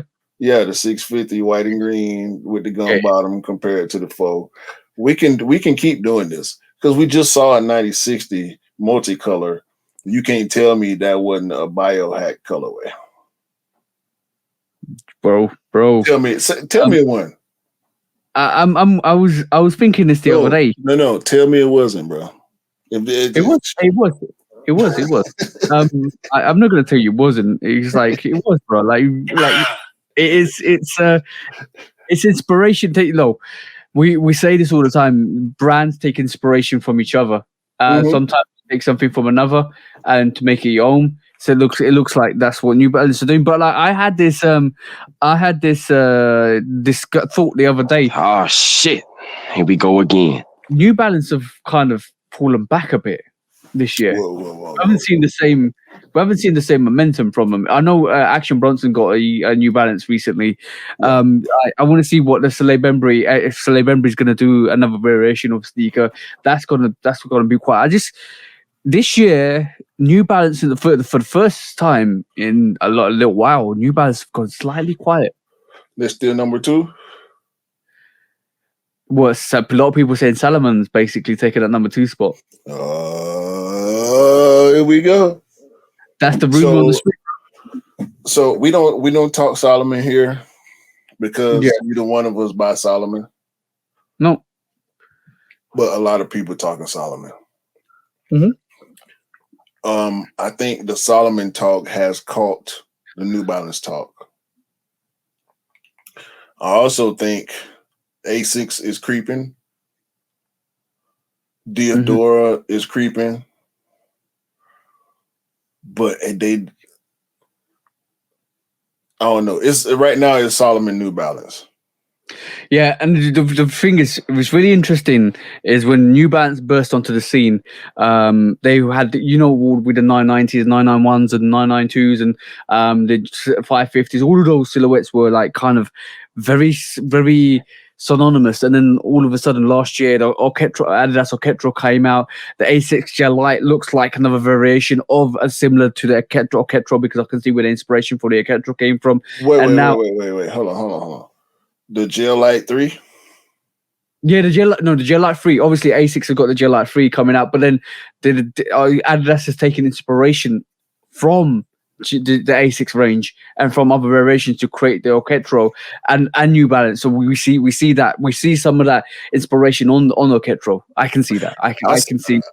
I see a little more from New Balance than I do from Asics with the Orchestral. Yeah, I get what you're saying though, because of the crazy patterns. Yeah, but see what I'm saying is right this moment in time, and Salomon sneakers are the epitome of that. Let me just pull this up because I actually have a picture of what I'm talking about. But Salomon basically have that whole distinctive, like almost like I'm going to pull this picture up. It's almost like a uniqueness to it that brings this upper with all this craziness on the mid, like lateral medial sides, that it actually becomes really intriguing. And all of a sudden, you're thinking about that sneaker. Because let me be honest, this year and the last couple of years has been sneakers like this actually have predominantly dominating the scene, where you've got a runner with some crazy like paneling on the sides of the uppers with a thicker back sole, which is reminiscent of a wave runner, and it kind of that whole unique, like a Balenciaga Triple S, but a slimline version of a Balenciaga Triple S. That whole variation, you can't tell me the Solomon you're seeing in your screen doesn't reminisce an Asics Gel Light or a New Balance or Orchestral. All of these similar sneakers is in fashion at the moment, bro. I hear you and I get it. With the general public, by the way. No. I'm talking about from from the general public. Definitely, they catching on as a brand. Just like On, right? I like to compare Solomon to On because I see as many of each. Well, I'm lying. I see a lot more On from the casual person.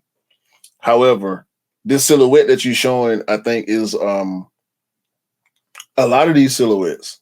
They're hiker-ish. Yep.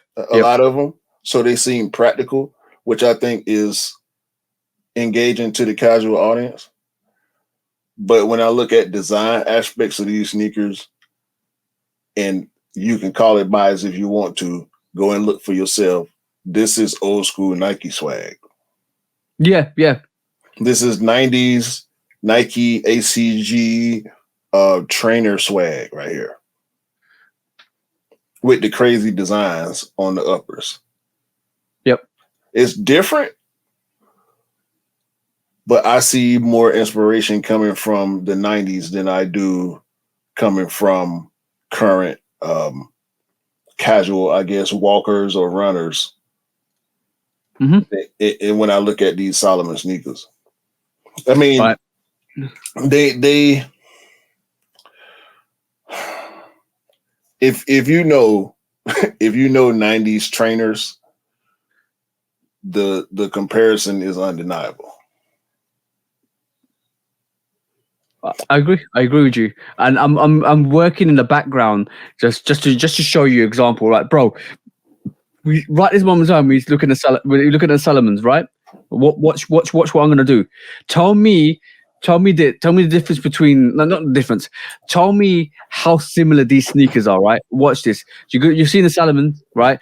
Now you're gonna see the gel lights. Look at the gel lights, right? Oh Right. yeah, that's yeah. Yeah. You see New the gel Balance light? too. Even the outsole on that is like Yeah.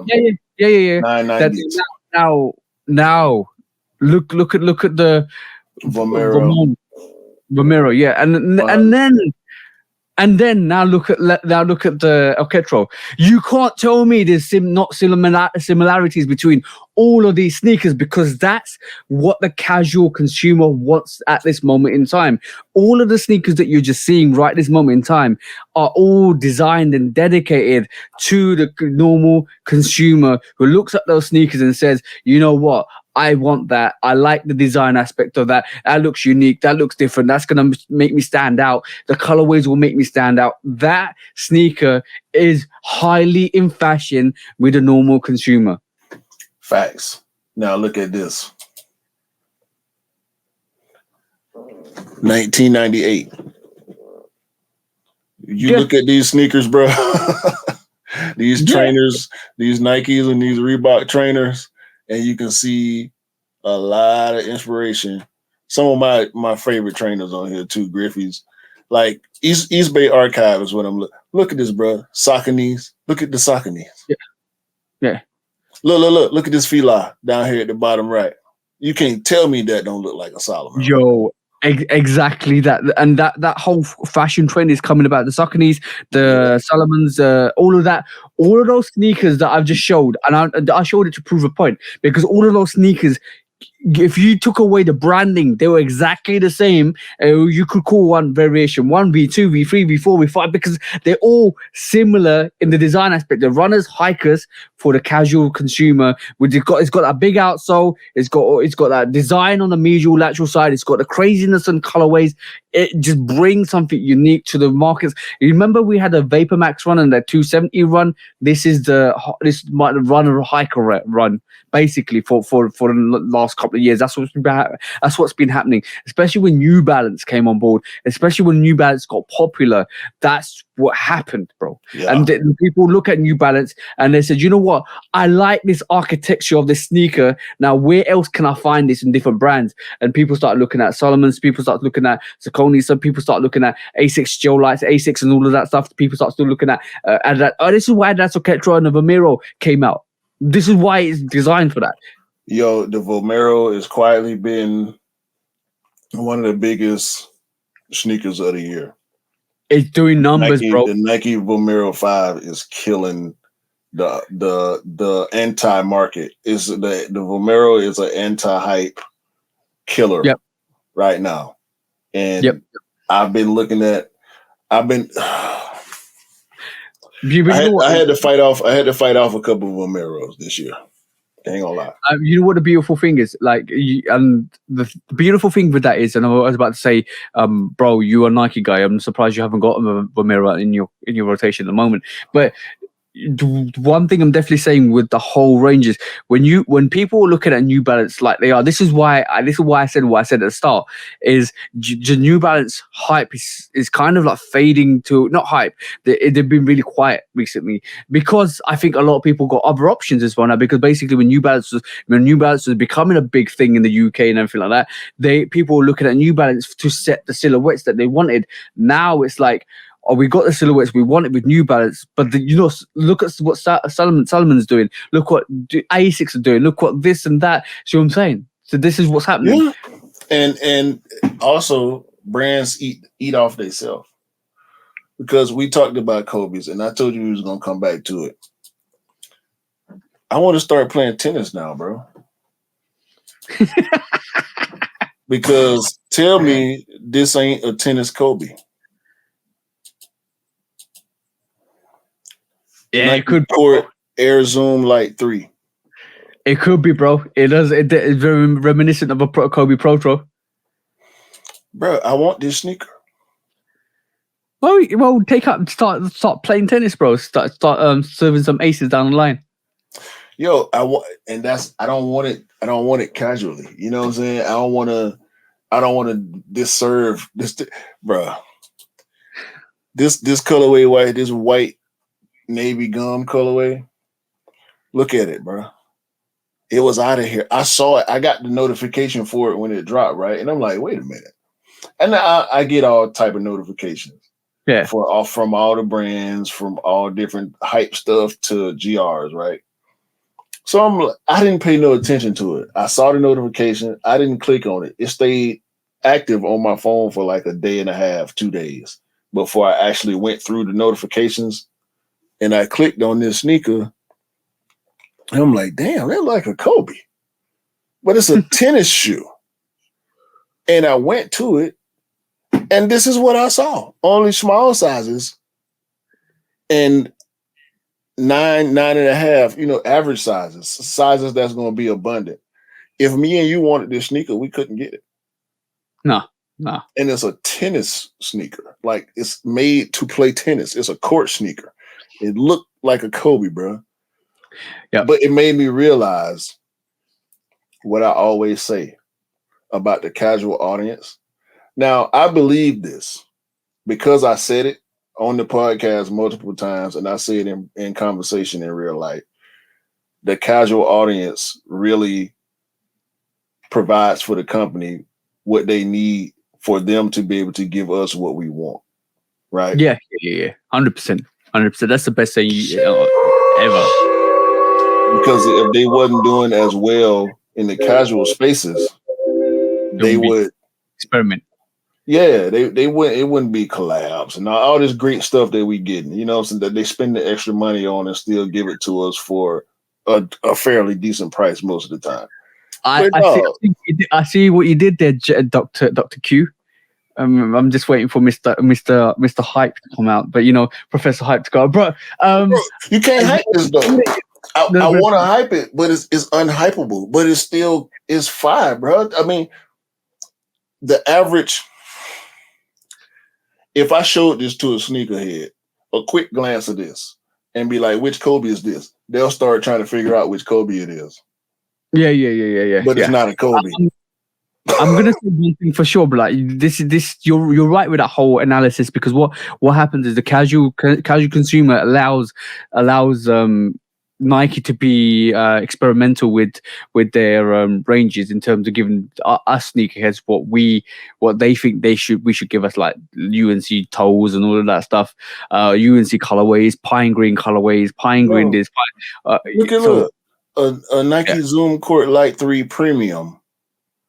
It's almost 6.5. This is a women's sneaker, bro. Yeah, it's gone. Look at that, bro. Look at that toe. You know what the best time is? That they released it around Wimbledon as well. And look, it went on sale. $37. It's a $70 sneaker. They were selling for $43. Dog, that's better than some of the stuff that we get that costs us $200. Mm-hmm. And it went on sale for $43. Come on, man. Like, I'm not. Listen, man. We think as sneakerheads. Because I don't know, and this the point I want to make by showing all these tennis sneakers. Because when I got that notification for that one sneaker, I went in because it was Nike member exclusive, blah blah blah, something tennis, blah blah blah. So I'm like, all right, whatever. And I do this to myself. I did it with the cleats, right? The Jordan cleats. I wish I played baseball so I would have a reason to buy a pair of Jordan 1 cleats. Now I'm wishing I played tennis, so I would have bro, they got some dope stuff. And it's all Kobe-esque. Like, bro, we was talking about Eclipse plate. Look, this is a Kobe right here, bro.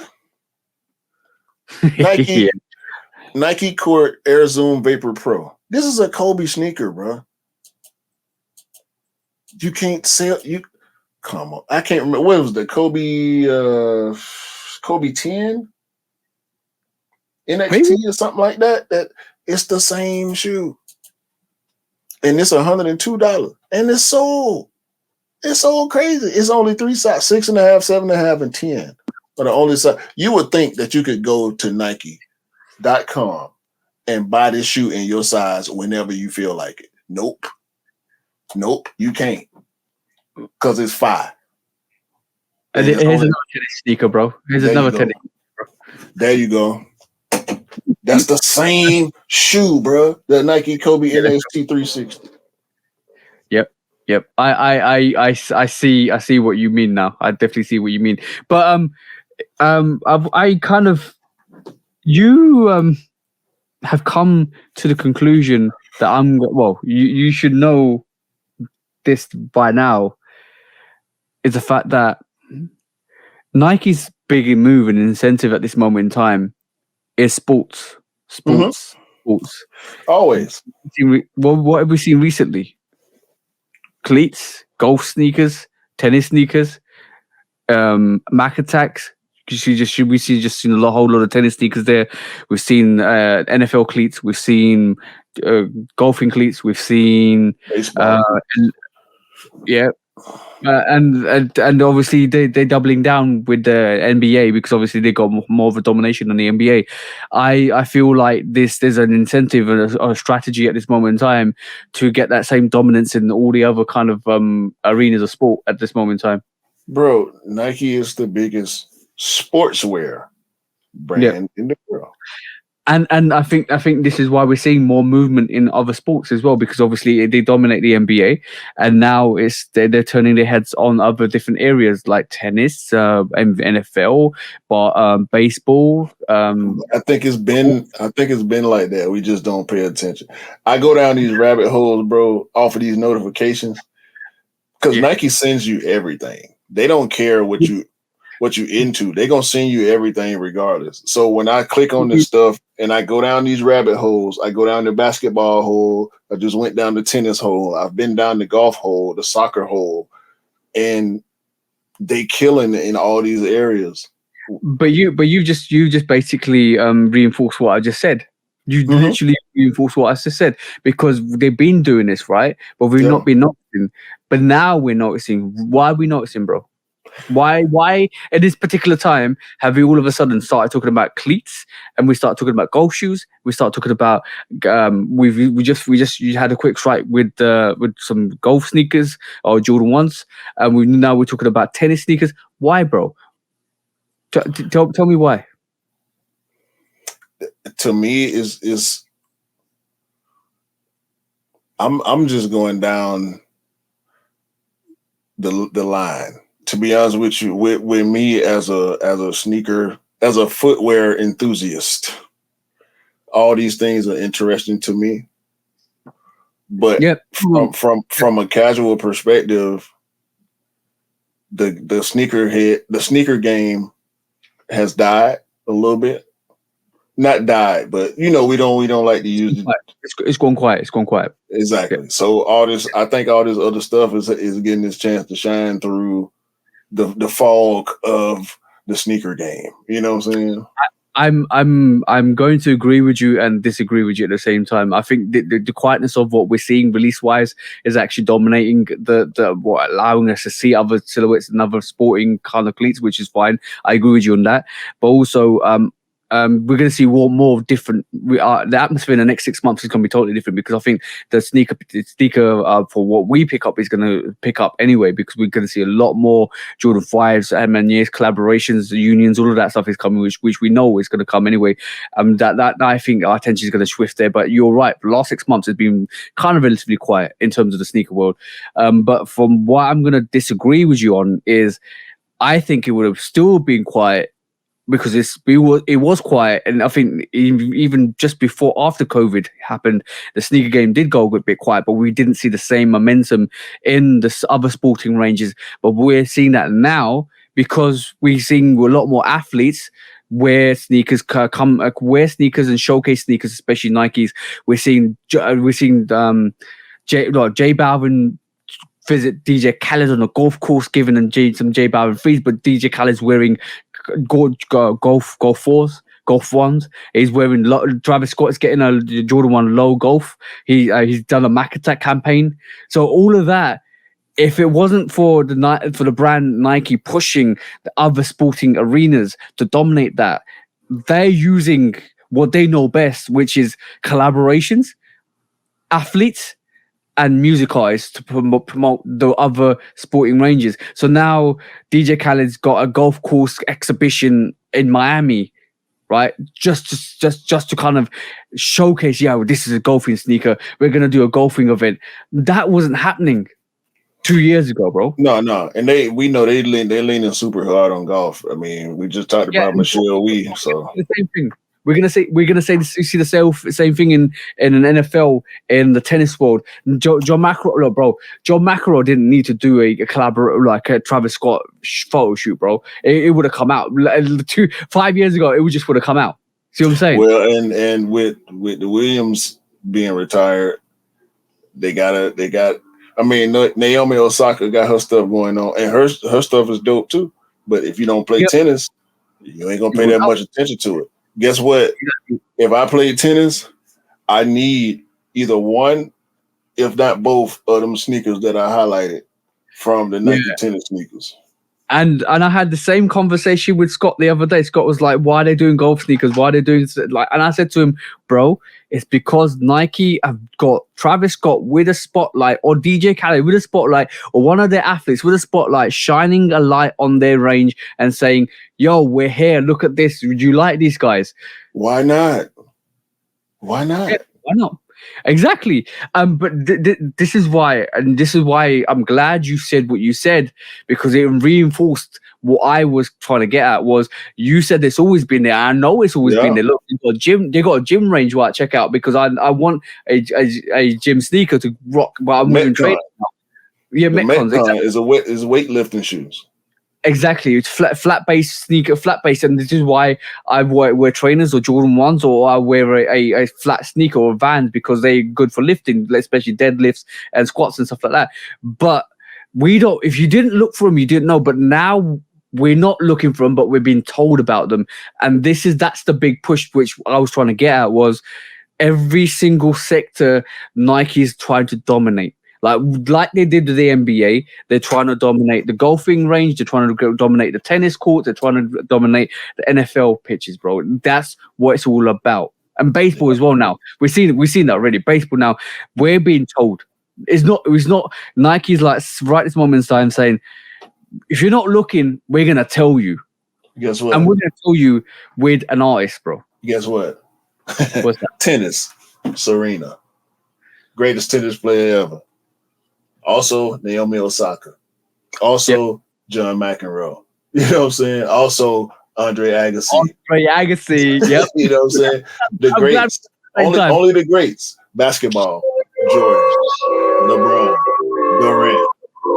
Only the greats, right? Only the greats. Yep. Baseball, Ken Griffey Jr. Only the greats. Tiger Woods. Football. Golf, Tiger Woods, Michelle Wee, only the greats. Bo Jackson, Barry Sanders, Deion Sanders, Bruce Smith, Junior Seau, only the greats in football. We do greats, and I know the thing is, remember every Neymar, Jordan, only the greats.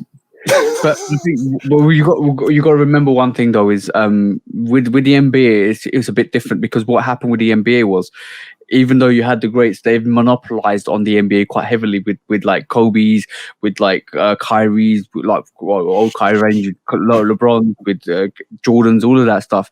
Even with the Jordan retros becoming one of the biggest sneakers that NBA players wear, starting to wear now.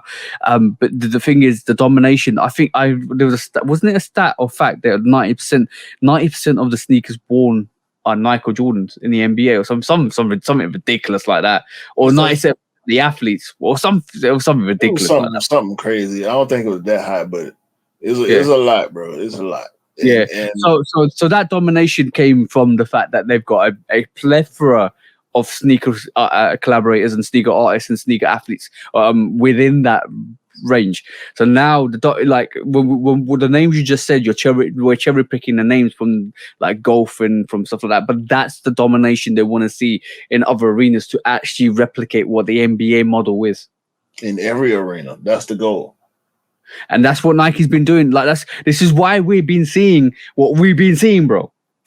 Listen, there are other products out there, other brands, of course, that specialize, but Nike is just across the board on everything, and they're gonna make great products in every category. So and because it's designed for the athletes in mind, that this is why they're so great, because the whole motto for Nike was always designing the sneaker for the athletes in mind. And this is why it's going to be hard. And this is why Nike are doubling down on every sport, because basically it's like we've got all this momentum in basketball and in the NBA, and look at what it's created us. Look it created Jordan Brand. It created Jordan Brand, right? From that whole era of awesomeness. So why are we sitting here and not doing everything everywhere else? Because what if we have a chance to do something what we did with the NBA and Jordan Brand within golf, within NFL, that's the reason why they're doing what they're doing. Yeah. Welcome back to the We Love Nike podcast. We shoot bail for Nike every week is what we do. We buy Nike. We love Nike. We hate every other brand. Y'all trash. We win. Y'all lose. Bro. That's you, bro. But the thing is, it's easy to see. Like you told me one thing the other day, right? Well, I always go in deep, and I always kind of try and logically work out why certain things happen, and everything is coincidental. Everything's not coincidental. It happens for a reason. It happens because somebody's done something. See what I'm saying? And this is how we work the situations out. This is why I sometimes go in that deep, because for me it's quite easy to spot strategies. And when I sit here and I'm like, okay, I know why they did that, or okay, why are they doing that? Bam, bam, bam, bam, bam. It kind of comes. This might be the reason why. Yeah. I don't know, man. I just be wanting to laugh at everything. Okay, Dr. Q. Today you name me Dr. Q, bro. Anyway, man, I got. Hold on. You ain't got. I got something. You ain't got nothing. You got something? But for Sneaker Court, I got something. If you don't. Okay, let's go. Let's go do this, bro. Let's do it. When resale is too high. Damn resellers. Order. When hype beats go too far. These damn hype beasts. Order in the court. Order. When the back door opens. Guilty. It's time for Order in the court. the sneaker court of public Guilty. opinion.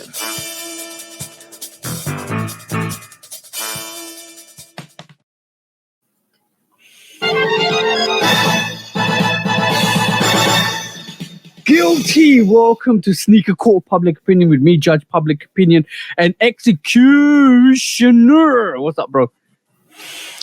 Hey, man. This is the part of the game we hate. Oh, yeah. I don't think this story that we about to hash out is sneaker related at all. But a grown ass man robs teenage girl for shoes. This is the part of the. We don't want to talk about this part of the sneaker experience because we don't know. And I'm not shooting this dude no bail when I say all of this. We don't know if this was a homeless person, a drug addict, an alcoholic, somebody that's just out on the streets doing whatever. There's no excuse. No excuse for robbing, assaulting, or harassing young people, let alone young women out here in this world when you're a grown ass man. She was 14 years old, bro. and he was like 25. Yeah, I think the story goes that he wanted to talk to her. She said no, and then he robbed her for her sneakers. Bro, like, I mean, how big is your ego? How low is your self-esteem To do that? You're a 25-year-old man, first of all. And I'm going to say this. At 25, you should be able to tell the difference between somebody that's in your range and a teenager. If you can't, something wrong with your peepers, bro. Like, this is a little girl you trying to talk to. Why? Yeah. Why? So now you're a Chester. Okay? These charges that need to be added on to. Because you 25, you trying to holler at a 14-year-old. What you doing?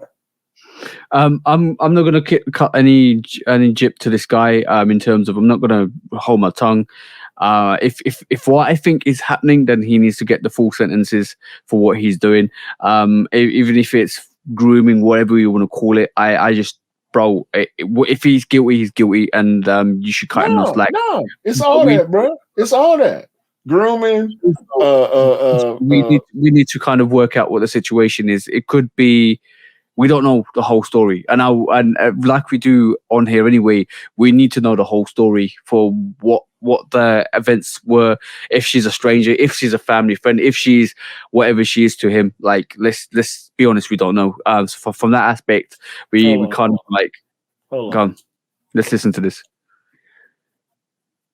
No volume to this, but basically, do you want to reshare and actually try and get the volume back? But yeah, we don't really know what his and her relationship is or relation is. They might be I don't know, bro, but it doesn't look good for him at all. And from that perspective alone, bro, yo, go on, bro, play it. Let me reload it right quick. It's not looking good at all. Oh my god! Hasn't got any sound. Hasn't got any sound, bro. I don't think he's got any sound. But basically, it doesn't look great on him. It doesn't look great on to anybody at this moment in time in terms of what people think about him.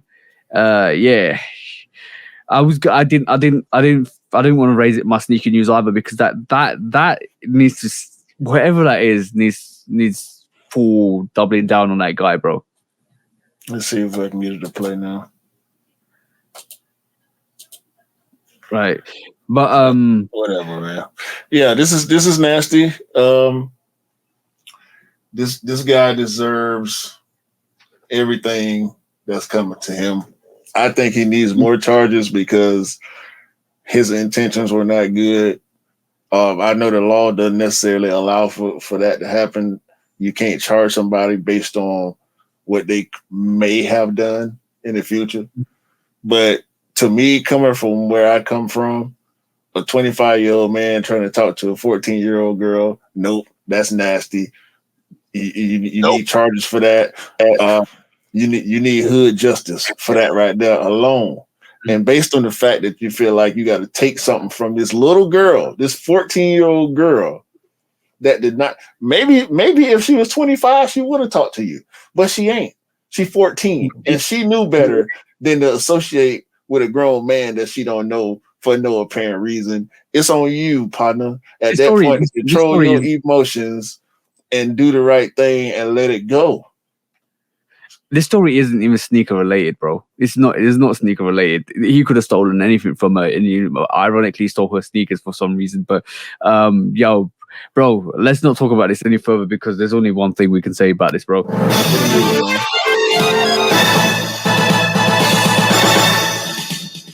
Guilty gone, bro. What you want to give that sentence to that guy? Put him under the jail, bro. He 25. Let's see. Give him 5.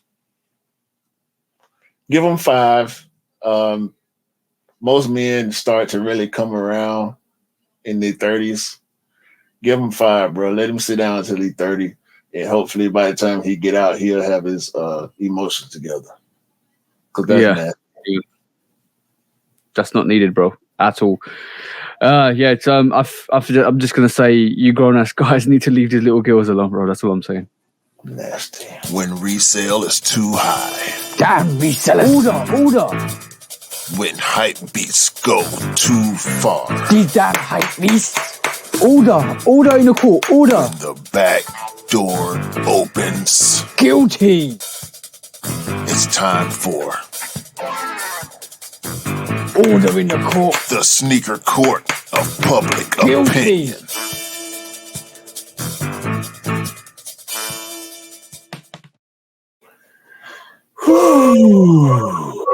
Episode 74 of the Shudo podcast.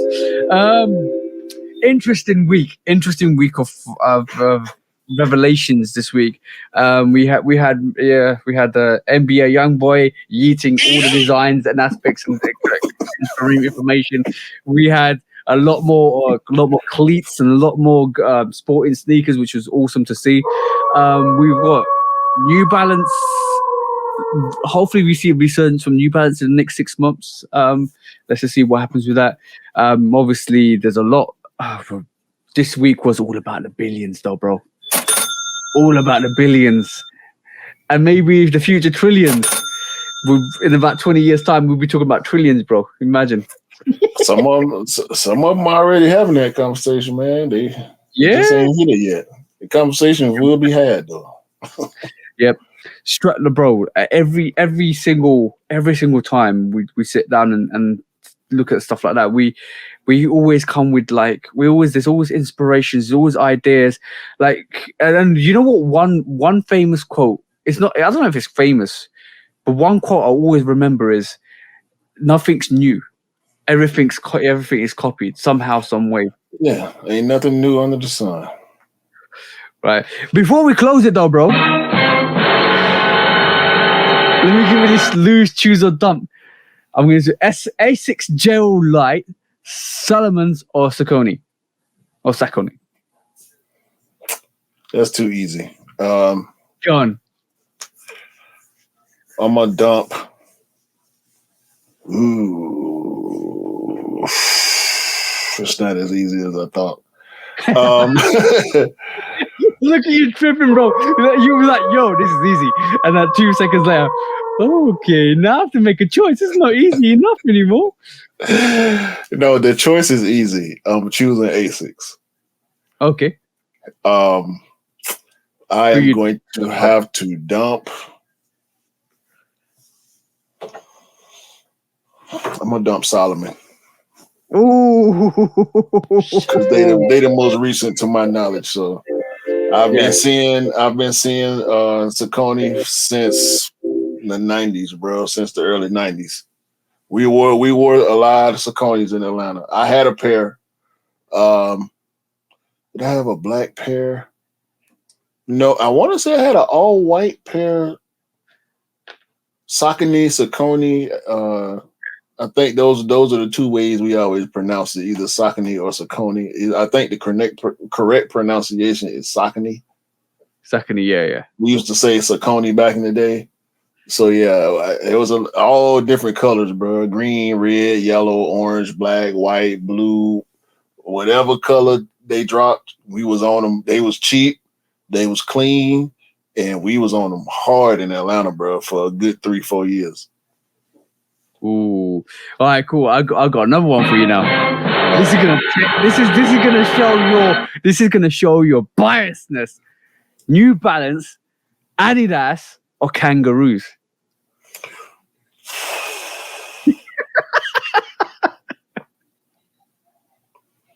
Are you gonna go the way I think you're gonna go? New Balance, Adidas, Kangaroo. Lose, choose, or dump? Damn. That's tough. New Balance, Adidas, or Kangaroos? I can't. Oh my God. I gotta lose Kangaroos. Oh, so you're dumping them? I gotta lose Kangaroos. I'm gonna have to dump Adidas, bro. You do that. I knew you were gonna do that, bro. Your bias came out right there, bro. I got to. I got to, man.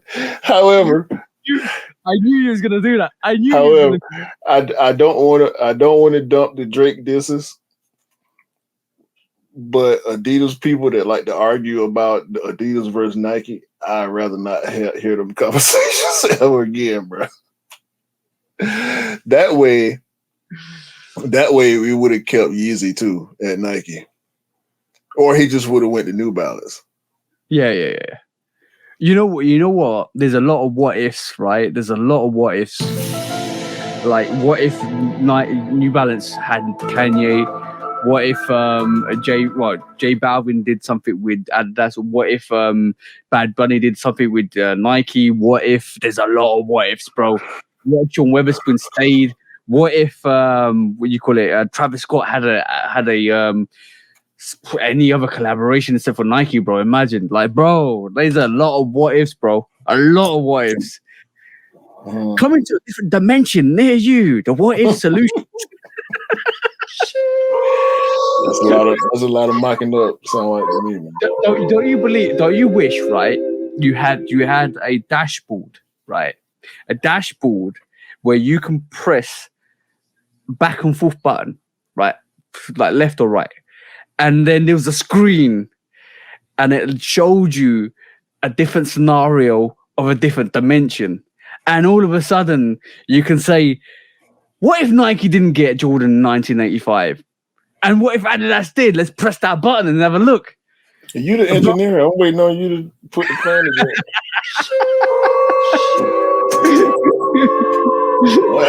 Don't ask me no questions that you might have a potential solution to. That's what we're not gonna do. Here. You know what?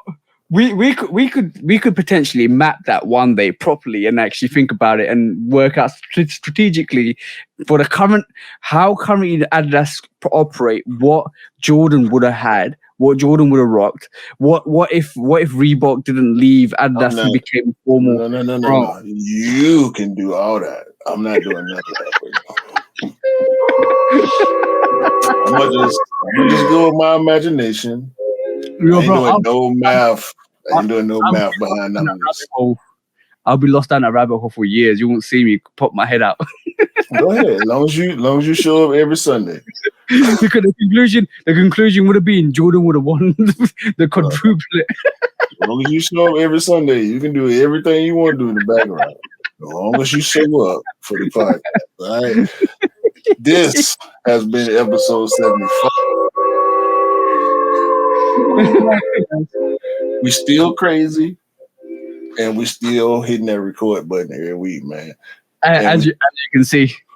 Yeah, and we gonna be here. We still we appreciate everything, bro. Y'all bring them, huh?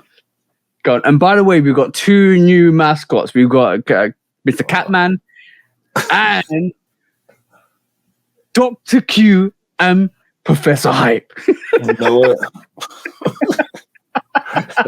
I'm finna go, man. I ain't coming here for this.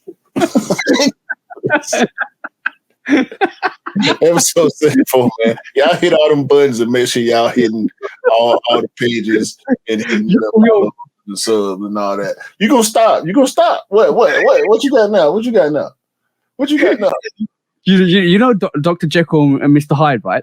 The problem is how you contain your Professor Hype is by getting a sneaker and every month to actually retain that medicine for that actual hype beast to come out. So if you don't cop a sneaker per month, that hype beast is coming out, bro. Watch out for Professor Hype Beast. You need that sneaker per month, bro. My man. This man. Hey, man. We'll see y'all next week, bro. You think now? Throw it the piece, bro. Throw it the piece, okay? Throw it the